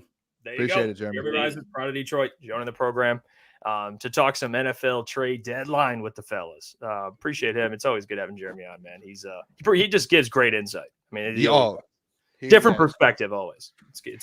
So down, and he's honestly too a great follow on Twitter. Always very, very locked in. I will say, at least from like a reporting standpoint, information standpoint, we do got great media guys in Detroit. From just 100%. Reporting standpoint, providing they do a really good job. And Jeremy put in there. Remember, we got some heat for the run defense comment. Jeremy literally just said the run defense has not looked as good as it has been the last couple of weeks, and we got shit on for that. Not all the chat was on us, but there's people out there like, what? And then Jeremy comes on, and he's like, everyone's like, he's right. it's don't hate the messenger. All right. I mean, don't hate the messenger. It's just the message. All right. It's crazy. Za'Darius Smith, though, let's think about it, though. I was watching some of his film. I went back on YouTube and just watched, it was like a 10-minute highlight film of him in 2023. And, he had his sacks, obviously, and had those. His run, he could stop the run. He is so good at it. And it's not even just normal. This man's in the backfield, 3-yard losses, 4-yard losses. Guys coming in like a jet sweep. He's on the edge, steps in front, 5-yard loss. And it's he's consistently doing that. And now that you could just add that back into your defense with DJ Reader and Alim McNeill, I don't think you're going to give up 150 yards rushing again this year. Because the AG scheme, with Hutch, that's you're just adding that run defense in there again. I don't know who you would say would be a better run defender, Hutch or him, but I think you can say he can stop the. Well, okay, Hutch is good all around, but I'm just saying all right. Think about this though, Klotzy. Pass rush, okay. Hutch is boom, and then Za'Darius is, but you could probably say run defense. It's a little closer. You could say it's closer, and you're getting a little bit more for the run defense. So I think that he's going to be able to help that out a lot. Yeah, I'm with you. I mean, just remember, at least I remember, watching. They called them the Smith brothers, Preston Smith and Za'Darius Smith, terrorized the NFC North for years. And watching Za'Darius Smith, it wasn't even because Preston Smith could get after the quarterback. That's what made him very good. And he can make plays against the run. He still can. But when you watch how good Za'Darius Smith just set an edge, made a play against the run, forced a fumble, tackle for loss, and it was consistent. It was every game, and he does it violently. So he's not only, to your point, when we're going to do all those things, but he's going to be setting the tone that this defensive line has been just asking for. Because when you have an identity on that defensive line, it's really easy just to get back in the flow of things. It's the bad thing happening. When you have Isaiah Thomas and Muhammad out there on the edges, you don't really have an identity. So you're worrying about those linebackers stepping up to make plays. Kirby Joseph, Brian Branch, you guys got to step up and make plays. Now you have a guy that can make plays for them, making this defense just more versatile than it was the last couple of weeks without Aiden Hutchinson. And then, you know what? By the way, Preston Smith was traded for a 7th. He got. I didn't even see that he got traded to the Steelers. Pittsburgh did good today. Pittsburgh's got Mike Williams and Preston Smith. They're already sitting with the good record and a good spot in that division, and they bolstered up. They did a really good job today. They might win that division, dude. If they keep playing the way they're playing. I mean, they're going to be tough. I want to see that Baltimore Steelers game. It's going to be freaking great. But hey, the Lions tried to recreate it, huh? Can I interest you? Julian Romeo Okwara, the Okwara brothers. Didn't go. It wasn't quite the same as the Smith brothers. Smith brothers, fuck out of here. Fuck out of here. Julian. The preseason last year was a magical run. What they combined for 3.5 sacks against Tommy DeVito and the Giants. Yeah. I mean, that was all time Okwara brothers production right there. I mean, yeah. Honestly, though, fellas, I'd welcome them both back as depth pieces right now. Practice squad. At least Romeo. Where's Romeo at? What Eagles? No, one of them retired. I think Julian retired. Romeo was in Philly, and I think he might have gotten dropped. I don't know. Because Romeo, I think, is just a free agent. He wasn't Philly, I think. I could be wrong.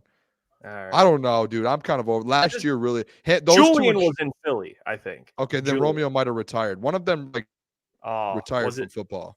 Maybe I it don't was know who Romeo. it was. Romeo Damn retired, and then Julian was in Philly. Yeah, he's not coming back. I just the Aquara brothers and Charles Harris last year. I was on my last leg with them. Like Charles Harris, people at the beginning of the year trying to tell me Charles Harris was about to be like that next man up. And then that man just at 4 of the first 5 weeks or whatever it was just like a healthy scratch. I was like, this was your guys' best pass rusher outside of Hutch. This man's a healthy scratch every week. Like, it was unbelievable. I was you guys know I was fed up with the pass rush last year. I was so over the group that they are.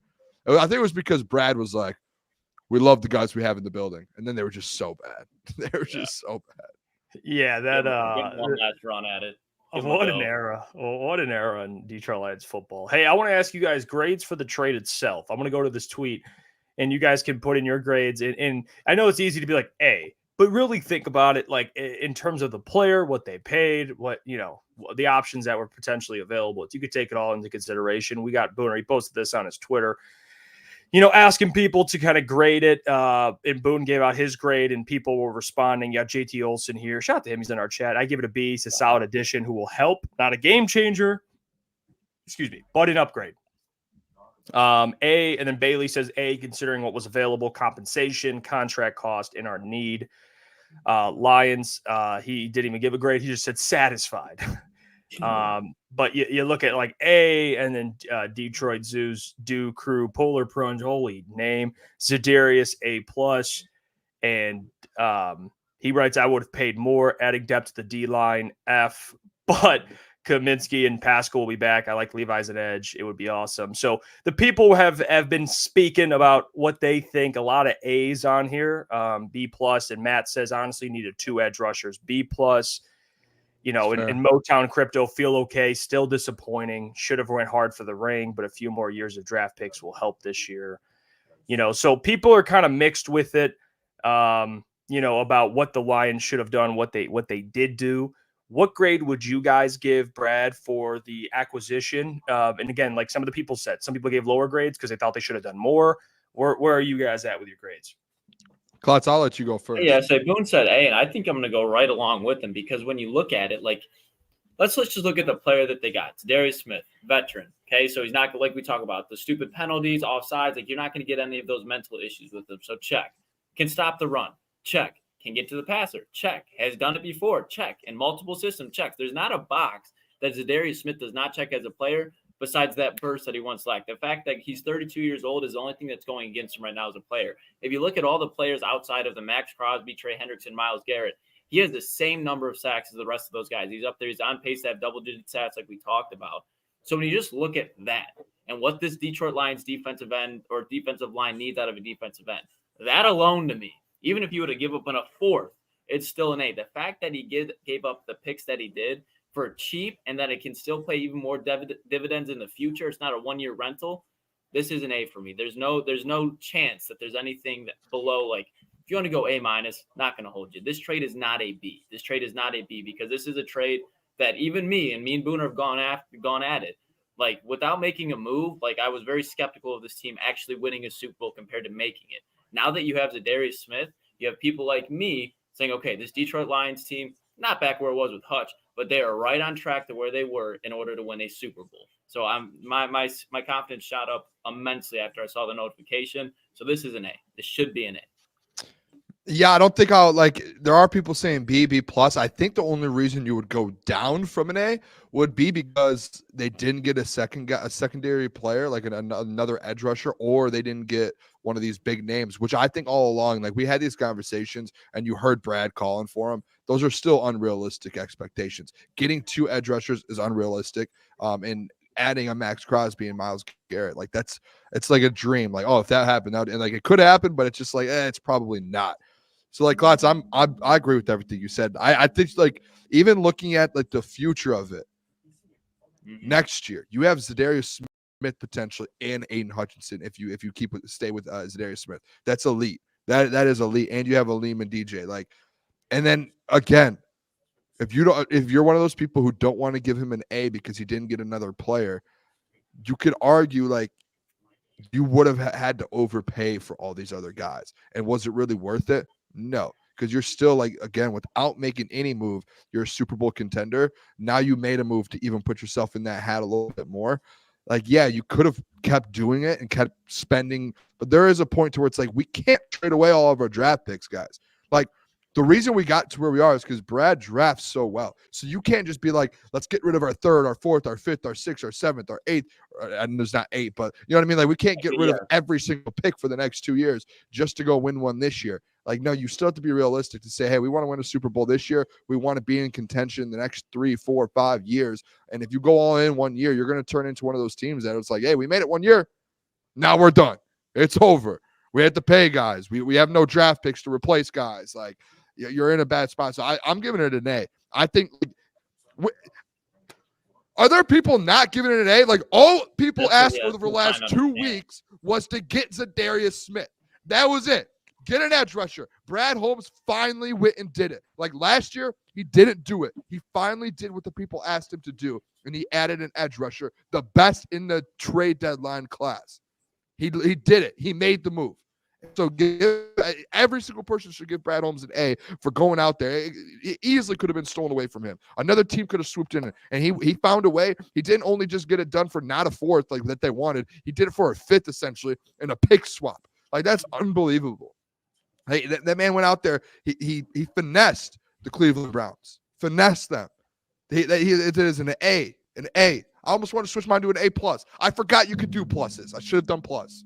And it's just ironic before you go, Jeff, seeing these two teams make a trade, because when the Detroit Lions went 0-16, the next team to do it was the Cleveland Browns go 0-16. And when you look at the Cleveland Browns, they were peaking before the Detroit Lions. They had Baker. They went all in for Deshaun. And what did the Detroit Lions do? Just slowly just built up, got better. Flash forward a couple of years. Who's the buyers? Who's the seller at the trade deadline? Who's the Super Bowl contender? Who's trying to get rid of the worst contract in NFL history? So it's just bittersweet to watch that as well. Yeah, I guess it depends. I don't know. I feel this grading thing is from a little subjective, just because it's like based on what, like, for example, I'm just going to use this for example, and I think the trade was amazing. This isn't but it depends on how you're grading. For example, if they got like not that was going to happen, but like a Max Crosby, to me that's like the measuring stick. Like, that is like A+. Like, you cannot do any better. So that's just me personally, how I'm grading.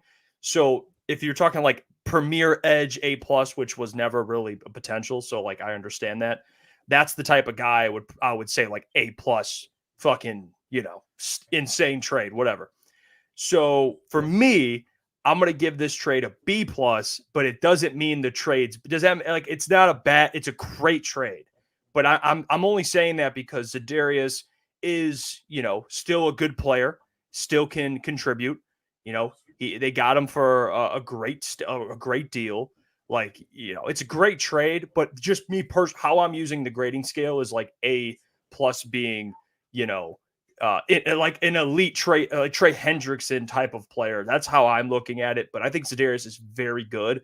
I just wouldn't give, an A, but it is like, I see the chat, like, it is semantics. Like, I mean, it is. Jeff, literally the only move that we're like, this has to get done. And if Brad does it's the like the Max Crosby, you could say, well, that's the A. So no one in the NFL, there were no Max Crosby type trades in this deadline. None. This is the first year, guys, since 2001. I don't know if you guys saw this stat. Since 2001, that every single team kept their first round pick for next year when it comes to the trade deadline. Like, it's the first time since 2001. There were no big trades, Jeff. So, like, you have to, like, adjust a little bit to the way the trade deadline worked out and be like, okay, based off all the other trades, did the Detroit Lions probably get the best player, maybe like the second or third best player out of the trade market? Yes, they did. Like, you could say Marshawn Lattimore, maybe a DeAndre Hopkins, but he's older. But, like, the production you might get out of him, you could say is up there. Same with Za'Darius Smith. Like, he is there. You got one out of what was available and what was out there and realistic, you got the best one. You got the best one. So that's where it's like you have to change your scale a little bit to where, like, Jeff, I would give it a B. If Max Crosby got traded or a guy at that level did get traded and we saw the comp for it, and we're like, oh, we could have done that. Then I would be like, okay, a B, because Brad, you could have had that opportunity. But since he did, that wasn't even an option. It wasn't he made the call. And they're like, no. But it was never going to happen. So he could have done nothing to get an A, nothing at all to get an A. He literally did the best thing he could have done from what was available. Let me just explain. So Super Bowl Wilson says realistically there wasn't an A+ trade available. He's right. Like So if you tell me right now, a little bit. hold on, it's my scale, number one. But when you look at the NFL, did any team get an A? Nope, no team got an A because what players were moved. It was honestly it wasn't like a stacked. I know you said adjust your scale. Like no, it's my scale. I think premier players are A+.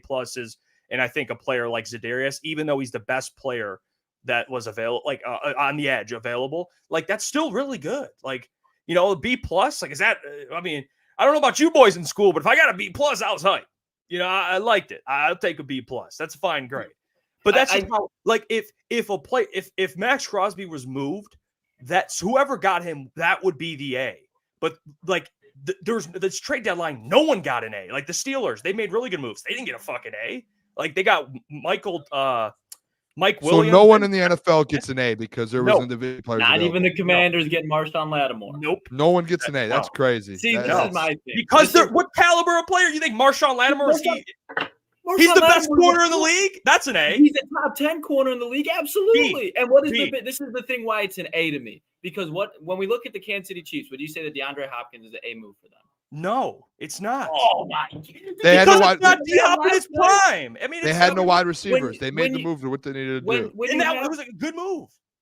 It was a good move. The man had 2 touchdowns. They don't win the game without him last night. Without him, if I understand that maybe it's like you look at him on paper, Za'Darius Smith, like he's not an A+ player. Like I'm not denying that, and I get what you're saying with the scale of Max Crosby. When you look at what Za'Darius Smith does, what he's going to do for this team, and how crucial they need it, like the biggest weakness on this team. Glaring. I know you agree. That's why it's just like, how is it not an A? Like, I don't think a player, when you look at, okay, it has to be an all-pro to be an A+. Like, no, I don't agree. Like, I think if a player fills the need that you have and you get it for a bargain, and you look at all the other things that Za'Darius Smith that comes with him as far as being a veteran and all the things that we listed, all the check boxes, the only thing that goes against him is he's 32 years old. This dude is a former all-pro. He's going to have all-pro type of moments here and there, not consistently. You're like, oh, yeah, that's why he's still playing at the level that he is, because he's that good. And when you look at that and the impact plays and who they're going to be playing, the people behind them, this defense, it just got a whole lot better. So it's an A to me. The player itself might not be an A, but the move, the actual trade itself is without a doubt an A. Yeah, and I see the people, and Baldwin Light says you're grading the player, not the trade. And personally, that's how I grade trades. Is like I don't hate your guys' grade. I'm not even going to argue. You guys are picking a fight with me right now. I don't mind your grading scale. My grading scale, B is crazy. A B+. All right, in 5 minutes, Boone will say B-. Watch, he'll keep going down. B+. I gave the man a B+. That is a fine grade. That is See, there he is. Byron Holmes or context should factor into the grade. Smith is a B+ player, but it's an A because the Lions needed it. Like I'm not arguing with you guys. My scale is just I do factor in the caliber of player. That's all. Like it's all, to me, this is kind of subjective because it's my grade. Like I grade a little differently. That is all. Like when the Dolphins traded for Tyreek Hill in his prime, like that's an A. Like of course it's freaking Tyreek Hill. Does that make sense? That's how I grade it. But they go ahead. Giving up 3 first-round picks, though. That's where it's like you're giving up a lot of first-round picks to do so. That's where it's just kind of like, is it really an A? Because it is for the Chiefs. You got all that, but even like the Miami Dolphins, like after they get Tyreek Hill, it hasn't done anything for them as far as winning. Or for example, the Lions trading for Jared and 3 first-round picks. A. Because of what what I mean. We can split some bread there. That's all. Like I mean, we can nitpick over a couple percent. I'm trying to be quiet over here. I'm just gonna. Yeah, I mean, how about we just agree on this? It was an excellent trade. All right, it was an A. It was an A trade. He had an A at the deadline. It was a so good Max trade. would have got the same grade as him. Great, awesome. But Max would have. I think an edge rusher at a caliber to where you're like, yep, Max would have been like an A+++++. Like there we go. Like that was like you weren't expecting that. The scales You guys, you know what you guys are? The teachers that grading papers. No, but like when you look at it, Jeff, when you look at it and you go, Get okay, into high school. I'm going to give you a challenge today. You're going to get graded from A to D. I'm going to give you the best available player to the worst available player. If you get the best available player, you win this challenge. Oh, If you get this, you do that. What did they do? The available. I'm breaking it down. You said I let you talk. No, in the world. That's like if That's exactly what it was. Let's say no one was available. Let's say this real quick. No one was traded in the NFL. Hypothetical. No one was traded. Now we're getting into bad players unreal traded. Hypotheticals. Let's just because this is what you're saying, okay? And you'll hear These it. guys weren't available, Jeff. Hold on. Let's say there was a couple trades in the NFL, nothing significant, and then Marcus Davenport was traded. That would be an A. Because he was the best guy that was traded. Like, Marcus Davenport. That's so different. That's such a different, like. But your point is that he's the best out of the available. You're right, but I don't do like that. I don't grade like that. You know what I mean? Like I don't. If Quintez Cephas was traded, and he was the only guy. All right, dude, you're losing. I'm not you're giving losing. the team an A you're because done. he's the You're best. cut off. You're cut off for this segment. You're cut off. Bro, That was a Quintez. bad. You could have brought up any other. Okay, that was me being an A. You just right, you ruined it. Now you gave him an A minus. You get boosted up to an A minus. All right, that's fair.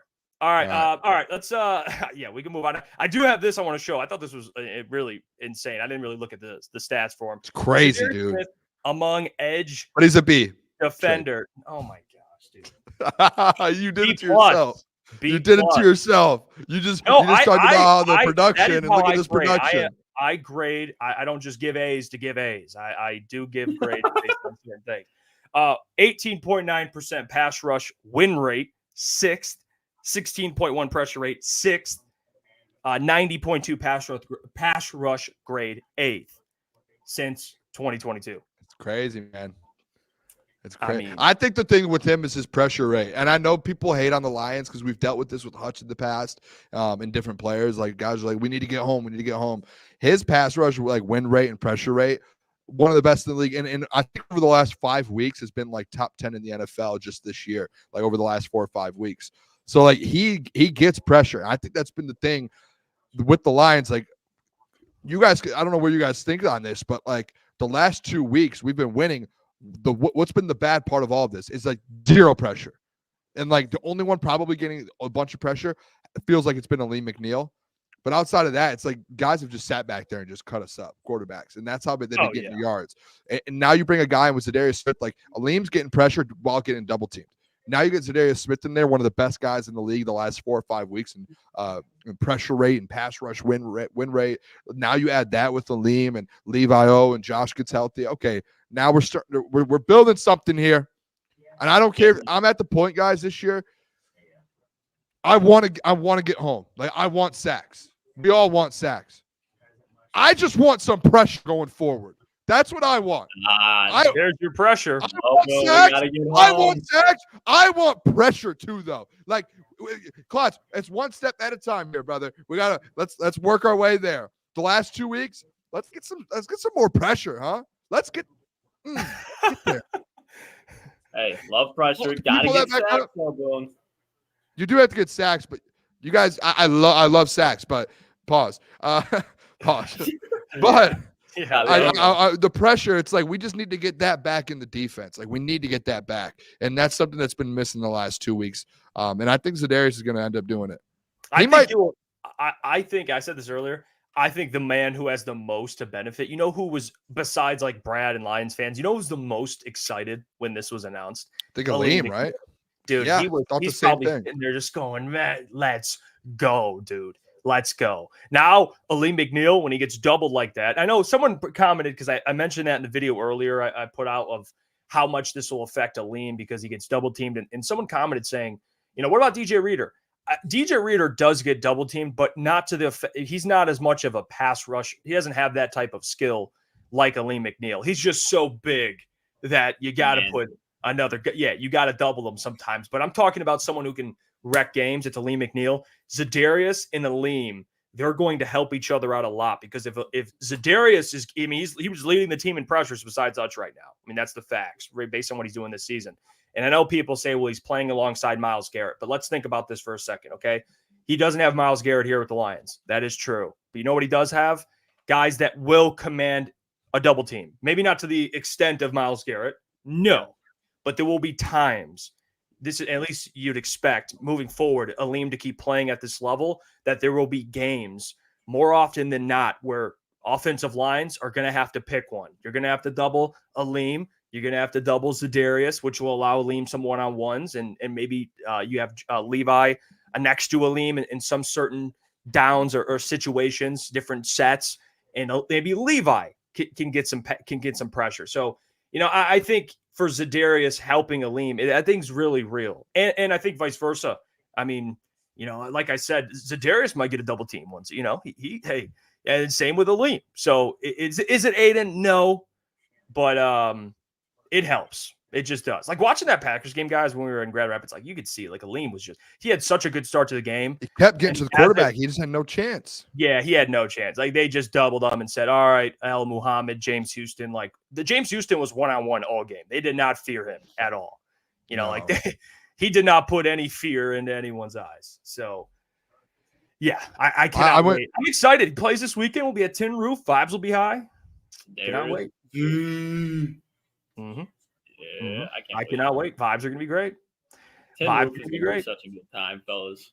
I know. Yeah, I hope I hope we get a good show. I hope everyone shows up for crunch time. That'd be sick. Yeah, that'd be a good time. Because I'm sure you guys already know, like, even like we've all done it. Like, you might not be able to go to Lions game, but like watching a Detroit Lions game downtown in Detroit is still such a good time. And you're paying the even price on an away game instead of tickets and food. And you're like, as the fans are walking out, like the atmosphere on a Sunday night football game. Come on. It's not 1 o'clock. It's not 4:25. It's Sunday night football in Detroit. You're gonna hear who calls the Sunday night games now? Is it Collinsworth still? Chris Collinsworth. Confused with him in Monday night. So yeah, here's a guy. He'll be in town. Ford Field will be rocking. He'll be rocking inside out. Klotz, I want to cut you off. It's on the road. It's a road game. Just want to throw that out there. My fault. You get the point. I could tell where you were going with this, and I knew it was gonna come back at Ford Field, and I was like, "Don't do it, Klotzy." It'll be and I love Mike Tirico, dude. He is one of my great favorites. Crew. Yeah, he is one of my favorites. Chris Collinsworth he's more comedic to me. Like he's just funny. He's just the way you ever see the guy who impersonates him on Instagram. You ever see that guy before? There's a dude on Instagram that does a Chris Collinsworth impersonation. Yeah. And he does like the Eli and Peyton Manning ones too. Yeah, like the Manning cast will be all 3 panels. But I can't wait. Downtown's gonna be electric. If you guys, there's no tickets like to buy. You guys can just show up. Yeah, just show up. There could be a cover. Not sure.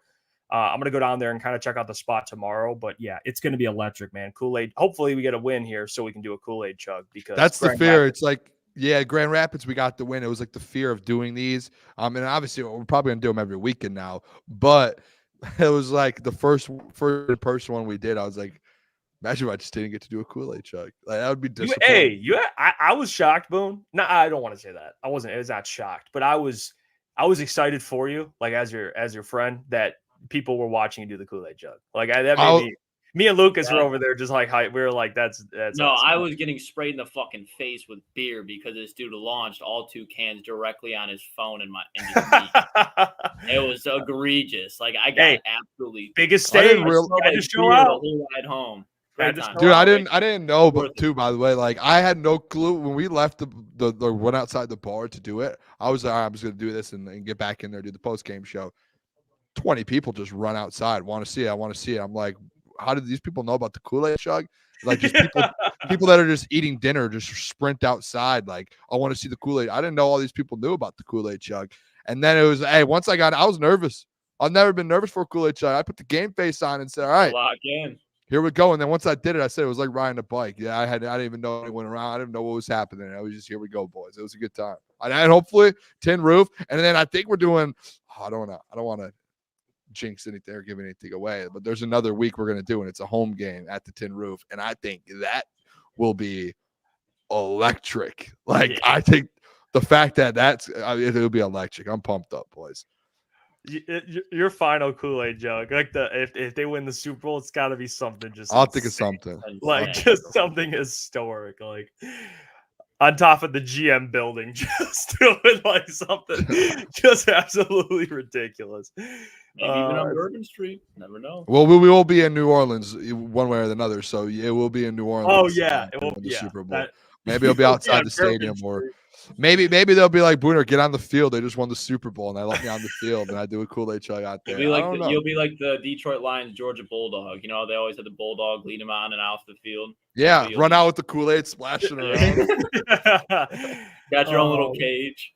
Yeah, drones. Oh, Michael did drones with different camera angles.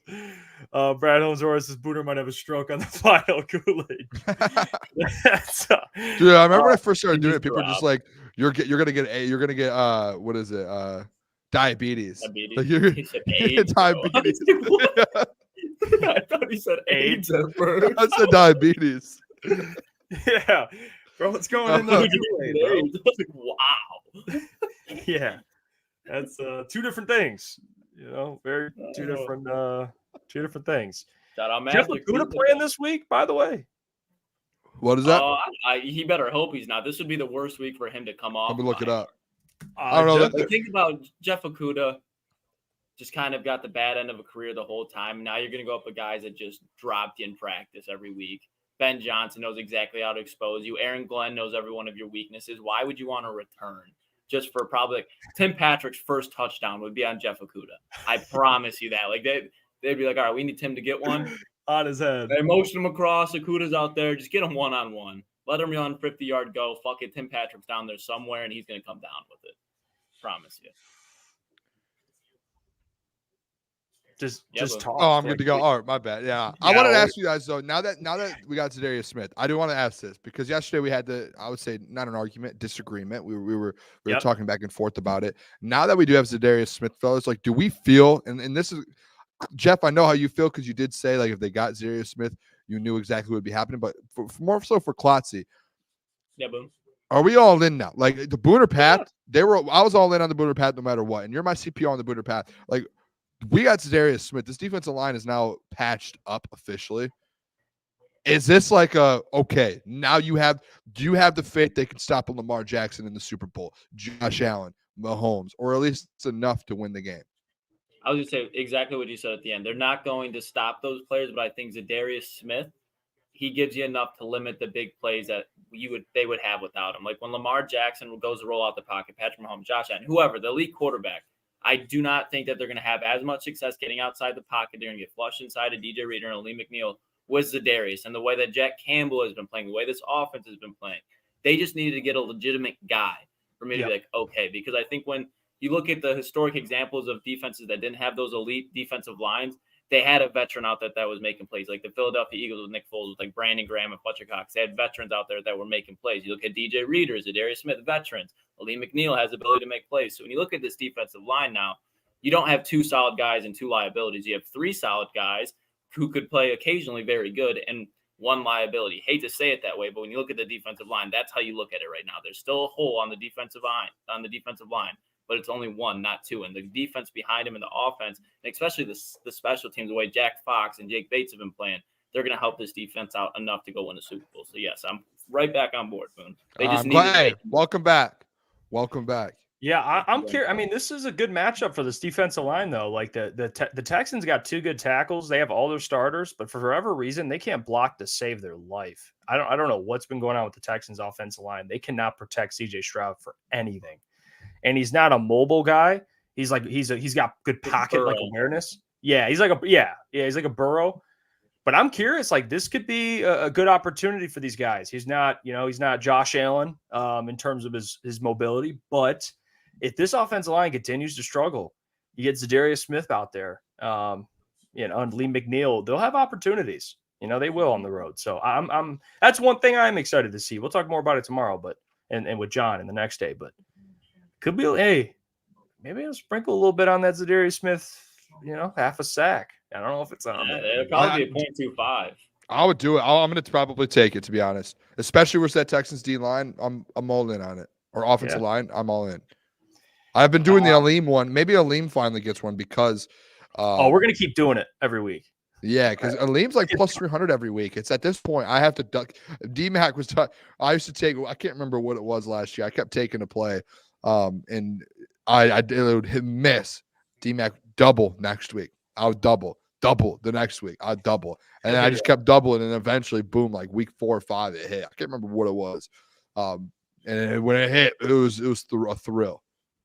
Mag 7 Life says, how many catches y'all think J-Mo gets on Sunday night? 4. I like 4. I think he gets in the end zone too.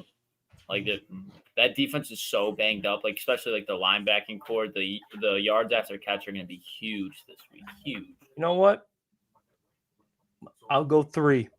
Hey, don't hate it. I was going to say if it's not 4, it's going to be 3. I think he gets more than 2 though. I don't think this is a game where because offensively, boys, like I think this is going to be. Regardless if the Tennessee Titans defense was out there healthy, I still think they would have had success. But I think this is going to be another, even if D'Amico Ryans is the defensive coordinator, the injuries they have on that defensive side and the way that those players that are hurt play, the Detroit Lions offensively are going to show out again. And I think they're going to make it imperative to get Jameson Williams right back on track. Not just disrupt the flow of the offense and feed J-Mo, no.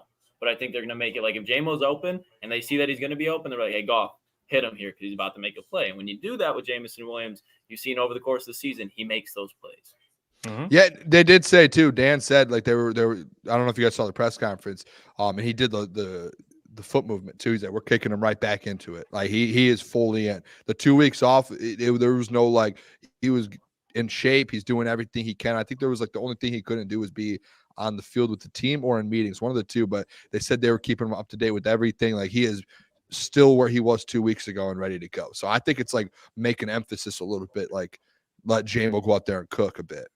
And a little bit of a blessing in disguise too, because J-Mo, he's an injury-riddled player over the course of his career, even in college. Like that 2 weeks off, like would have loved to have J-Mo, but it didn't end up hurting them at all. 2-0. That gives him 2-0. That gives him a little extra bye week. So your wide receiver 2 now is a lot healthier than he normally would have been. You look at around the NFL, there's not a lot of teams that can say that. So obviously, wish Jameson Williams did not get suspended, but there is a little blessing in disguise with it. I see Coach. Shout out, Coach. He says, put some money on St. Brown yards, Jeff. Yeah, Coach, I'm terrified. Not that like he's incapable. This offense is so. It's like you with the Ford Field curse. When you bet on him, he's going under. When you don't, he's going on. So what I'll do is I'll put him in my impact player and don't bet on him, and then if he balls out, I still win because I can. Maybe you know what you should start doing with his yards, like make your parlay, but make it a little bit cheaper, and then kind of go a little bit maybe over with a straight bet for Amon-Ra. That's a great idea. So it's not fucking up the lays. Yep, that's a great idea. Maybe single bet his yards and do everything else. Yeah. Honestly, boys, I might for parlays. I might just do running backs from now on only. Running back overs, maybe a touchdown, and maybe throw in Jared Goff's passing yards. I might just stay away from the receivers in general. Like I think that's a better route. Running backs are going to hit. I'll say it is fair with the Lions that the receivers, like you don't know what weapon's going to go off. Like Amon-Ra could have 100 next week, and then the next week he has 20. J-Mo could have 100 one week, and the next week he has 10. Same with Laporta. Like you just do not know. Shift God says Anzalone interception Sunday night, fellas. I called it last week, did not happen. I'm not commenting on interceptions. Yep. Yeah, you're hot. You can't shake that up. I hope so, Shift God. Derek Lash, shout out Derek, by the way. Mailbag, what's the next trick play? It's going to be something with Penei Sewell. I feel it. It's like either he's catching a passing touchdown or he's throwing a passing touchdown. Something. Some shit will happen with Penei. What have we not seen? Have we seen a triple flea flicker yet? Not this season. Yeah, I don't think they have. I don't think they. I don't go with the triple flea flicker. Triple flea flicker. They did that. They showed some highlights of that. Remember that they did it with Tom Kennedy? Well, when he was that. Oh no, that was when Sam Laporta caught his first TD. I think. But it was the same. I'm pretty sure it was almost the same play from Tom Kennedy and Raymond. Like I'm pretty sure they're damn near identical. I could be wrong. But Goff threw that one. That was like a triple like leaf to Amon-Ra to Goff they threw it to Sam. That's some stuff that the Carolina Panthers would let happen. That's what it is. Yeah, I mean put it simply. That's fair. Dante151. I didn't give him a shout out earlier. Appreciate you becoming a member. He says CBS gave the Lions an A- for the trade. Hey, I saw a lot of A's for the Lions. Like every publication, almost an A. If someone can find me under an A or A-, send it to me. I just told you. So here, I'll send you. I don't know how to send it to you. But clip it and send it to him. Yeah, I'll send you the clip. React to it. Send it on my Twitter, please. Whoever wants to send me one. Twitter @Booner Sports. All right. I see Diggity Dog. He says Frank lines up at running back and runs one on Monty at fullback. No Frank. Yeah, I don't want him getting banged up. All right. I don't want he's playing with like 4 toes. I mean, he's playing like half a foot. I don't even know what to call it, but no. I love the idea, but someone else, maybe Skip, lines up at running back. No Frank. 313, Let's Eat Lions mailbag. What's good, squad? Would you trade J-Mo at first at the trade for Max Crosby straight up? Why or why not? Well, it's hypothetical. Of course, it's over. I don't want to have you guys. I will. Yes. J-Mo in a first round pick for Max Crosby like that. I think that's not even enough. But so in that case, yes, it would. Yeah, it wouldn't be enough though. No way the Raiders would take J-Mo in a first round pick. If I'm being honest with you. I would like to keep J-Mo. I would say that. Maybe there's another player we can get rid of. Oh, don't you? No, I get it, Moon. You have a job to do. You have a brand, but maybe there's another player to move on from. I don't know. So if you're Brad Holmes and the Raiders are like, just give me J-Mo in a first, you would say no. You would say no. Don't bullshit. He's not. You would say no for Max Crosby. Boone, CPO don't answer, Jeff. He's pleading the fifth. You know what he wants to say. The chat all know what he wants to say. I get legally, it. Yeah, I get it. By contract, he's not allowed to say it. So I get it. I have no comment. I plead the fifth. There you go. Yeah, it's all right. He said, "Hey, silence speaks volumes." You're trying to put Young Thug in the courtroom right now with Booner. Okay, you let him be. He's coming home. He's going to be on parole, 15 years probation, whatever it is. He's basically going to do whatever he wants. But stop questioning him. Him. Yeah, that's fair. And I love J-Mo, but yeah, it's like anyway, we'll just get off of that. And we will just we will just get off of that. Boone looks sad. No, dude, I'm just thinking, I'll be honest. I'm not a political guy. I'll say this. I told you guys before the show. It is absolutely thrilling just to see votes just fly in and see these like colors changing back and forth. Like I told you guys before the show, Steve Kornacki, like this man just is like, we got 50,000 votes in Pennsylvania. Like, yeah, he's like, bro, I'm about to be up until like 2 a.m. watching this. I'm just like looking at the clock, waiting for 10 because I do not like. I voted because it's like everyone should vote. So I did vote. I don't really like. I'm not a political person, so I'm not going to get into that.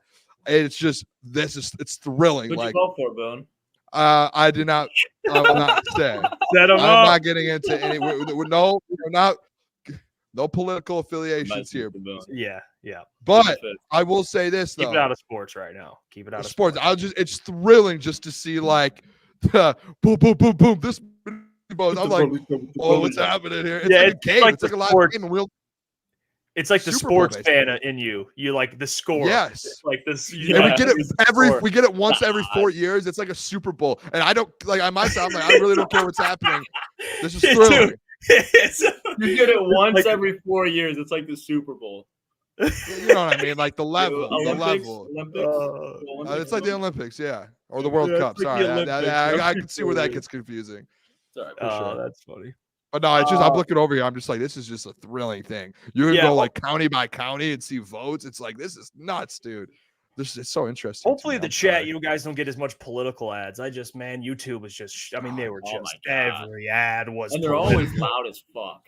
They're never just like normal subtle volumes. Like they're always like I sleep with the TV on. Like if I try to fall asleep and it's dead quiet, I lose my goddamn mind. I just wake up to. Don't vote for Bernie Marino, and it's just like, gee, like I wrote in Bobby Woo Woo. Hey, by the way, I guess we have to take the shirts off. I guess we could keep them on. We had the Booner Path 2024 like presidential shirts up. So I don't know if anyone like how many we sold, but those were up. Yeah, we sold a lot of Booner Path merch. I don't know if we sold the political ones. Yeah, people are more in favor of Dan and Brad than you. Which is fair. It's fair, you know. I did. My cousin came up with told me an idea. He was thinking, he was like, they need to do something to where when you do vote, your name gets put into a thing to where you stop getting all of these texts and all these calls and all of these things like instantly. Like boom, as soon as your vote's submitted, boom, don't receive any more texts or calls. Because since I voted today, dude, I've gotten 10 calls. I've gotten like, dude, I'm getting calls that has both parties' names. They'll be like, Kamala Harris. It'll be like Donald Trump. I'm like, am I actually getting a phone call from the presidents? Like, is this what's happening right now? I'm like, stop calling me. Like they ask Booner to be a part of something. They're like, Boone, we need you. Yeah. Oh, Big news. Hey, some big news in the election, boys. That's all I'm saying. All right. Hey, All right, get it's 10 out of o'clock. here. I'm going to Sorry, watch just Steve react. Like Kornacki. you I'm said, going to go just watch some live Hey. things. No politics. Love you guys. Football. Yeah. Football. Yeah, Football. football. Detroit Lions, baby.